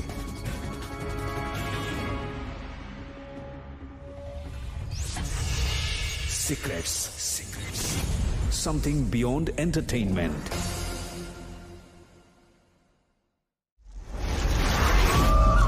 প্রতিটি অপরাধ এবং ভুল দাঁড়িয়ে থাকে গোপন কিছু ঘটনার উপর। আমরা সেই গোপনকে আনতে চাই সবার সামনে, যে গোপন আপনাকে অপরাধ কিংবা ভুলের মূল কারণ দেখিয়ে দেবে। আপনি হয়তো নতুন করে ভাবতে শিখবেন কিভাবে অপরাধ থেকে দূরে থাকা যায়।